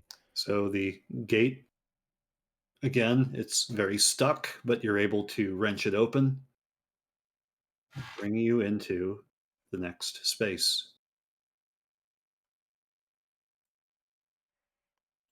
Alrighty. And I hate to say it, guys, this is bringing us that's a to the end of our session here. So this might be a good place to leave off so we can pick up here with a fresh room next time. We don't know what's in it. I'm sure it's just going to be full of wonderful, good things that is friends. Yeah, friends and food and safety. Safety, Oh, yeah. yes. Maybe. And, some inspirational music and as a bard. healing potions, all the good things. I'm sure that is everything that is in this darkness and nothing else. So. Yeah, there's literally a rack of healing potions Yep. just on the other side of the room. Yep. And like just a whole keg of healing potion with like flagons. Nice. And all that. Tastes like berries. Tilda says we're heading into a surprise birthday party. Yep. All of Theron's family jumps out. Surprise! Yay! Tell me it was your birthday. Astereth has like a cake perched on her tail. Yep, exactly. I organized this all. Happy birthday from all of us to you. We wish it was our birthday so we could party too. Oh yeah, there's like a crew in the back, and they're all looking a little like, we're forced to be here and do this. They're plant people. Yep, that is sure to come next time. Yeah. You can't wait for the birthday party session. It's gonna be a great time. Mm-hmm. Although I do want to make one quick change here. If Nyril and Rakaw want to swap places, Nyril would definitely be in the front line heading into a strange room. Oh yeah, so. You can do that. I was basically just copy pasting you to. Alrighty. All right. So. Okay, so that is a good place to pick up next time. Yep. Definitely. So, and speaking of next time will be next Friday. After next Friday, we're moving to an every other Friday schedule. So there will be no Stonemoss stream the day after Thanksgiving, because also it's the day after Thanksgiving. A lot of us aren't going to be home, or going to be with, family, friends, or, trying to just literally fight with other people at Black Friday sales. Hopefully we'll, roll some nat 20s on, surprise sneak attacks and get that, $180 television for only $130, or that Boy. great toaster for $10. And some of us may need to make Constitution saves against turkey coma. Yes, that too. And Bug some of us, Bernard shows up and he completely misunderstands the phrase, it's a steal. there you go. And some of us may need to make wisdom saving throws so that we do not murder our coworkers while we have to be at work that day. Yep. Oh no. Yeah. Yep. So, yep. So we will see you all again next Friday. Art streams are not impacted. Those are staying on the normal schedule of Sunday, Monday, and Thursday. So those are going to continue forward as normal. And we will have Stonemoss next Friday, and then 2 weeks off and Stonemoss again. We're just going to do alternating Fridays after next session. So there we go. Does that mean you're streaming Thanksgiving Day? I am going to be streaming on Thanksgiving Day, actually. Oh. I will be having a special art stream. What is special about it? Your guess is currently as good as mine. I will figure something out. Who knows? Maybe we'll draw Teenage Mutant Ninja Turkeys. I don't know. I was gonna say it needs to be turkeys. You could draw this whole group as turkeys. Oh, that would be Some of us funny. are turkeys. I was going to say, it wouldn't be much of a change. Oh, For, what was that? What was Rakaw's big spell? Was it Guiding Bolt? Guiding bolt. Yes. Yeah. I was just imagining suddenly just this fat turkey just goes, just like wham, just fly straight out from him and just complete massive impact. But I love the crab and the seagulls. yes. Alrighty. Well, I'm going to have to bid you all a good night. I'm going to hang out with chat for a bit, and then I'm going to be probably up till 3 a.m. cleaning house and getting ready for family to come for next week, because I'm on vacation from work next week, but I'm still streaming. So, Good times. all right. Well, have a good night, everybody. I'm going to hang out with chat, Good night. and we will see you later. And Yeah. Yep. all Good right. night, all. Thanks again for the game. Yeah, Yeah, it was good a night, lot of Great fun. times. I enjoyed that the was a session great so session. much. Definitely. Thank you, as always, to our grand DM, Rastavar. Yes. I really appreciate you doing this. Definitely. You're welcome. Good. Sometimes just want to do a good old-fashioned dungeon crawl. Yeah. This is awesome. That was good. Very good. Alrighty. Well, I'm going to go ahead and pop back to my full face screen. I'm going to go back to the normal one instead of the Stonemoss one. That way chat can pop up in there too. So, alrighty. Well, have a good night, everybody. I'm going to just hang out with Good night, chat for a bit. everyone. Good night. Night. Good night, chat. And good night. Oops. We did it. Oh, man. Oh, that was so much fun. Okay. Now I think I can actually unplug here. Yes, I can. Aha. And there we go. Man. Or actually, no, I can't, because you guys can't hear everybody else, but I can. There we go. So these guys stay on for a moment. Oh, man. That was so much fun. Oh, I loved the...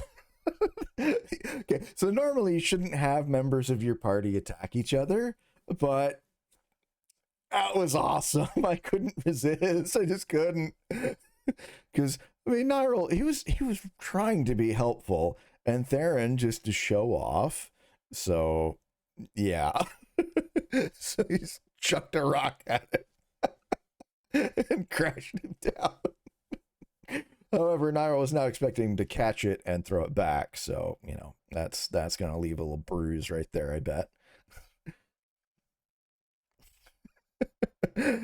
Restor says, word to aspiring DMs, only allow PvP in a group that trusts each other. Wait a minute, where's the chat?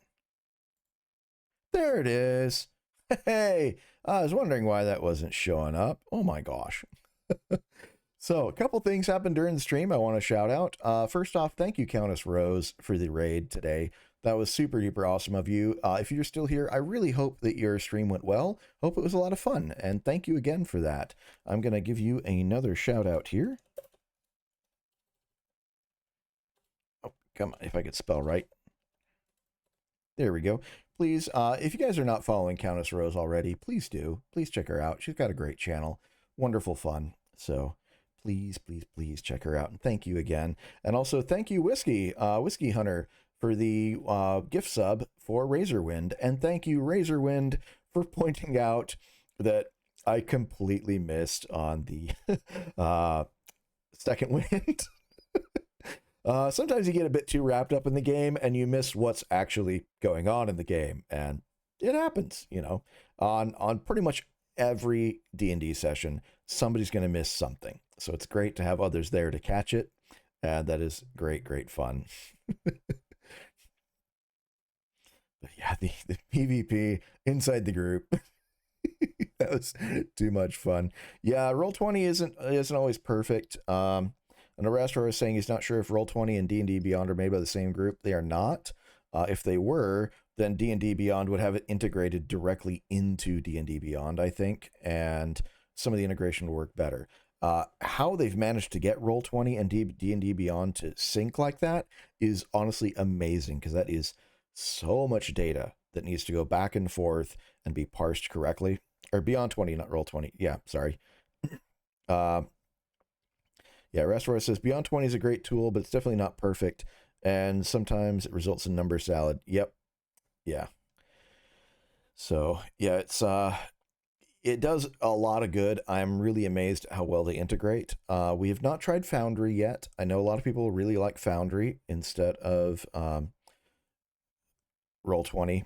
So I don't know, maybe if we ever play a future game, we might try Foundry, but since we're all familiar with Roll20 and Rastavar is very familiar with Roll20 and how to run it as a DM, we're going to stick with that. So I know a few people have recommended using Foundry, and the reason we haven't used it is because everything's currently built in this, and it would be a massive undertaking for Rastavar to move things over and learn a new system, and a big undertaking for us to also learn a new system. So yeah, we're working with this. I adore the maps that Rastavar has made. They are beautiful.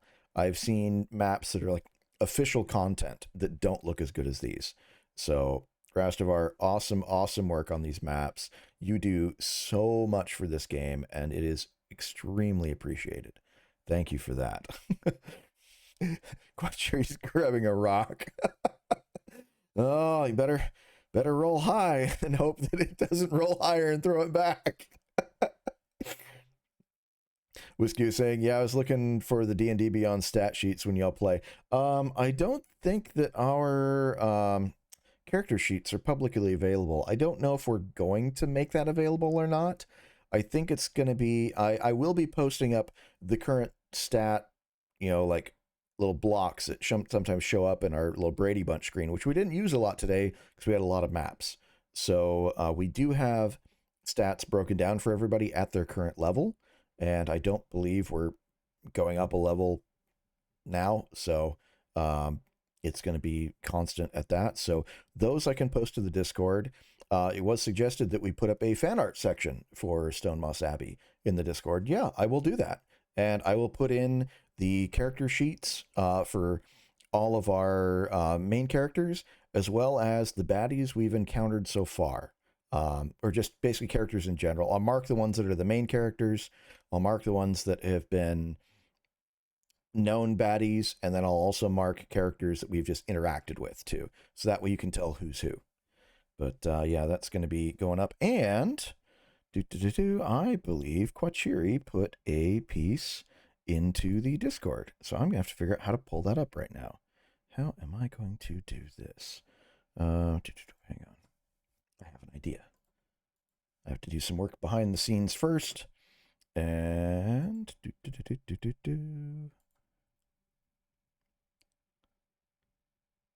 here we go. Let me open the original and I will copy, and I shall paste here into Clip Studio. Oh, it rotated sideways. Why did it do that? I have no idea. let's come on. Rotate. Rotate your owls. Okay, it's actually, wow, that's a big file. My goodness, hang on. I just got to get this on here so y'all can see the whole thing because it is awesome. Okay, that should be properly situated now. So let me actually just pull up the art stream here. There we go. So this is the piece that Quachiri sketched during the stream, and that is super duper awesome. That's Nyril throwing the rock there. And at the bottom corner, let me zoom in on this because this is great. Theron catching it, throwing it back. Bonk. That is fantastic. Oh man, I love it. Thank you.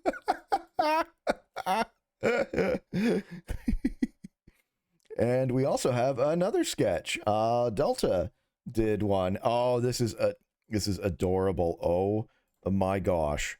Okay, let's. Yes.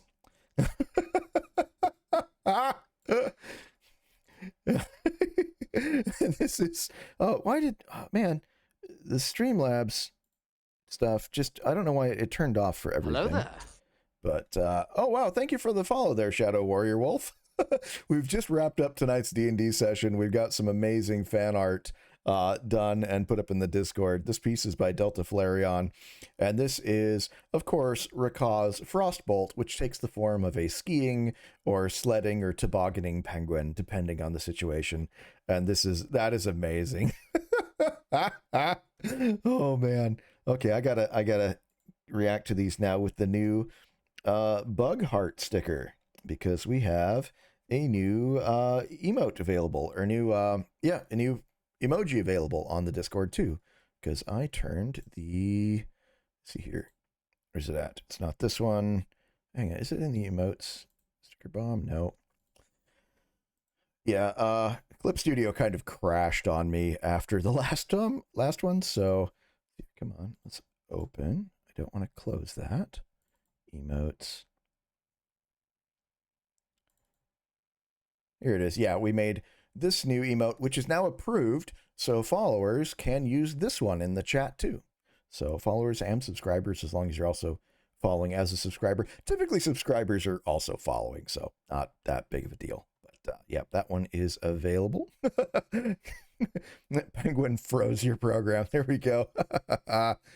And Rastavar says, I'd also be willing to post images of Hero Forge figures I've made for the game. Ooh, that'd be nice too.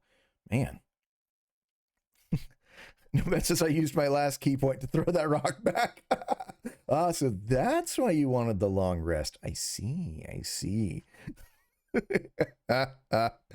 Oh man. But now this has been an awesome session. Oh, I love it so much. I always look forward to playing Stonemoss Abbey, and tonight, I mean, I'm already exhausted. I have a long night ahead, but there is no way I was going to pass on playing tonight. This game is too much fun. The friends I play with are just too awesome for me to go, no, we got to postpone, because yeah, and I do understand real life does get in the way sometimes. So the times we have postponed, yeah, completely legit reasons. So I don't mind that. I wanted to play so bad. So I was like, yes, I'm going to do it anyways. Delta says, good times, good session. It was great to meet the party. Oh yeah. We've had some great character interactions before, but this was like A grade fun, at least between Theron and Nyril. Keela and Rakah have also had some awesome character moments too. So if this is your first time in, I'm going to drop the link to the YouTube channel. It is the last link in there, and all of the previous sessions are available in their entirety on the YouTube channel. So yeah, those are all there. And this session, I hope to upload tomorrow. I do have to wait 24 hours per Twitch agreement. I can't upload it right now, and it takes a bit to process. So I'll be uploading it, and it should be available tomorrow sometime after 6:00 p.m. Central Time. And so that way, in case if you missed any of it, you can watch it there, or you can just go ahead and watch the VOD right now too. So it is up to you whether you want to watch the VOD to rewatch sections or catch it on YouTube. But I try to make it available as many places as I can. And pop my back a little bit. There we go. Quachiri says, I need to remember my sketchbook every time I watch these streams. Need to practice other animals, also humans. Yep. Oh, I need to practice my humans too. And Crazio says, Nyril and his companions have survived. Yes, despite many, many risky jumps by Nyril. Because the others didn't haul him up. He's probably not going to let them forget that anytime soon. But, you know, so it goes. But you know what? I can actually pull up the... No, I'll put them in the Discord. And I think the Discord link is also in that poster. Yep, the Discord link is on the first... Well, it's in the socials thing that Nightbot put up there. I'll put it up again for good measure. So yeah, I'm going to make the Stonemoss Abbey D&D fan art channel on the Discord, and I will put up the character images there. It might not happen immediately because I've got a lot to do tonight, but I'm going to give it a go here after this. Quachiri says, what's the count on how many times Nyril has come to death?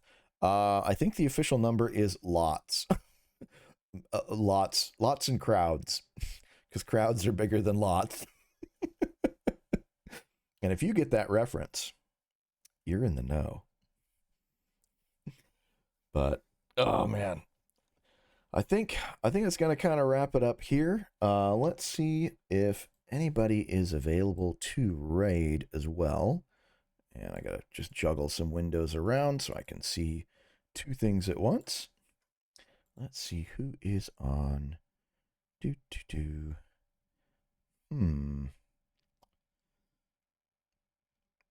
Starholder's playing Dead by Daylight, which is a cool game, but doesn't really fit the family-friendly vibe. Kate is playing Animal Crossing New Horizons, but I don't know how active she is in that at the moment. Man, not a lot of people that I follow are online right now.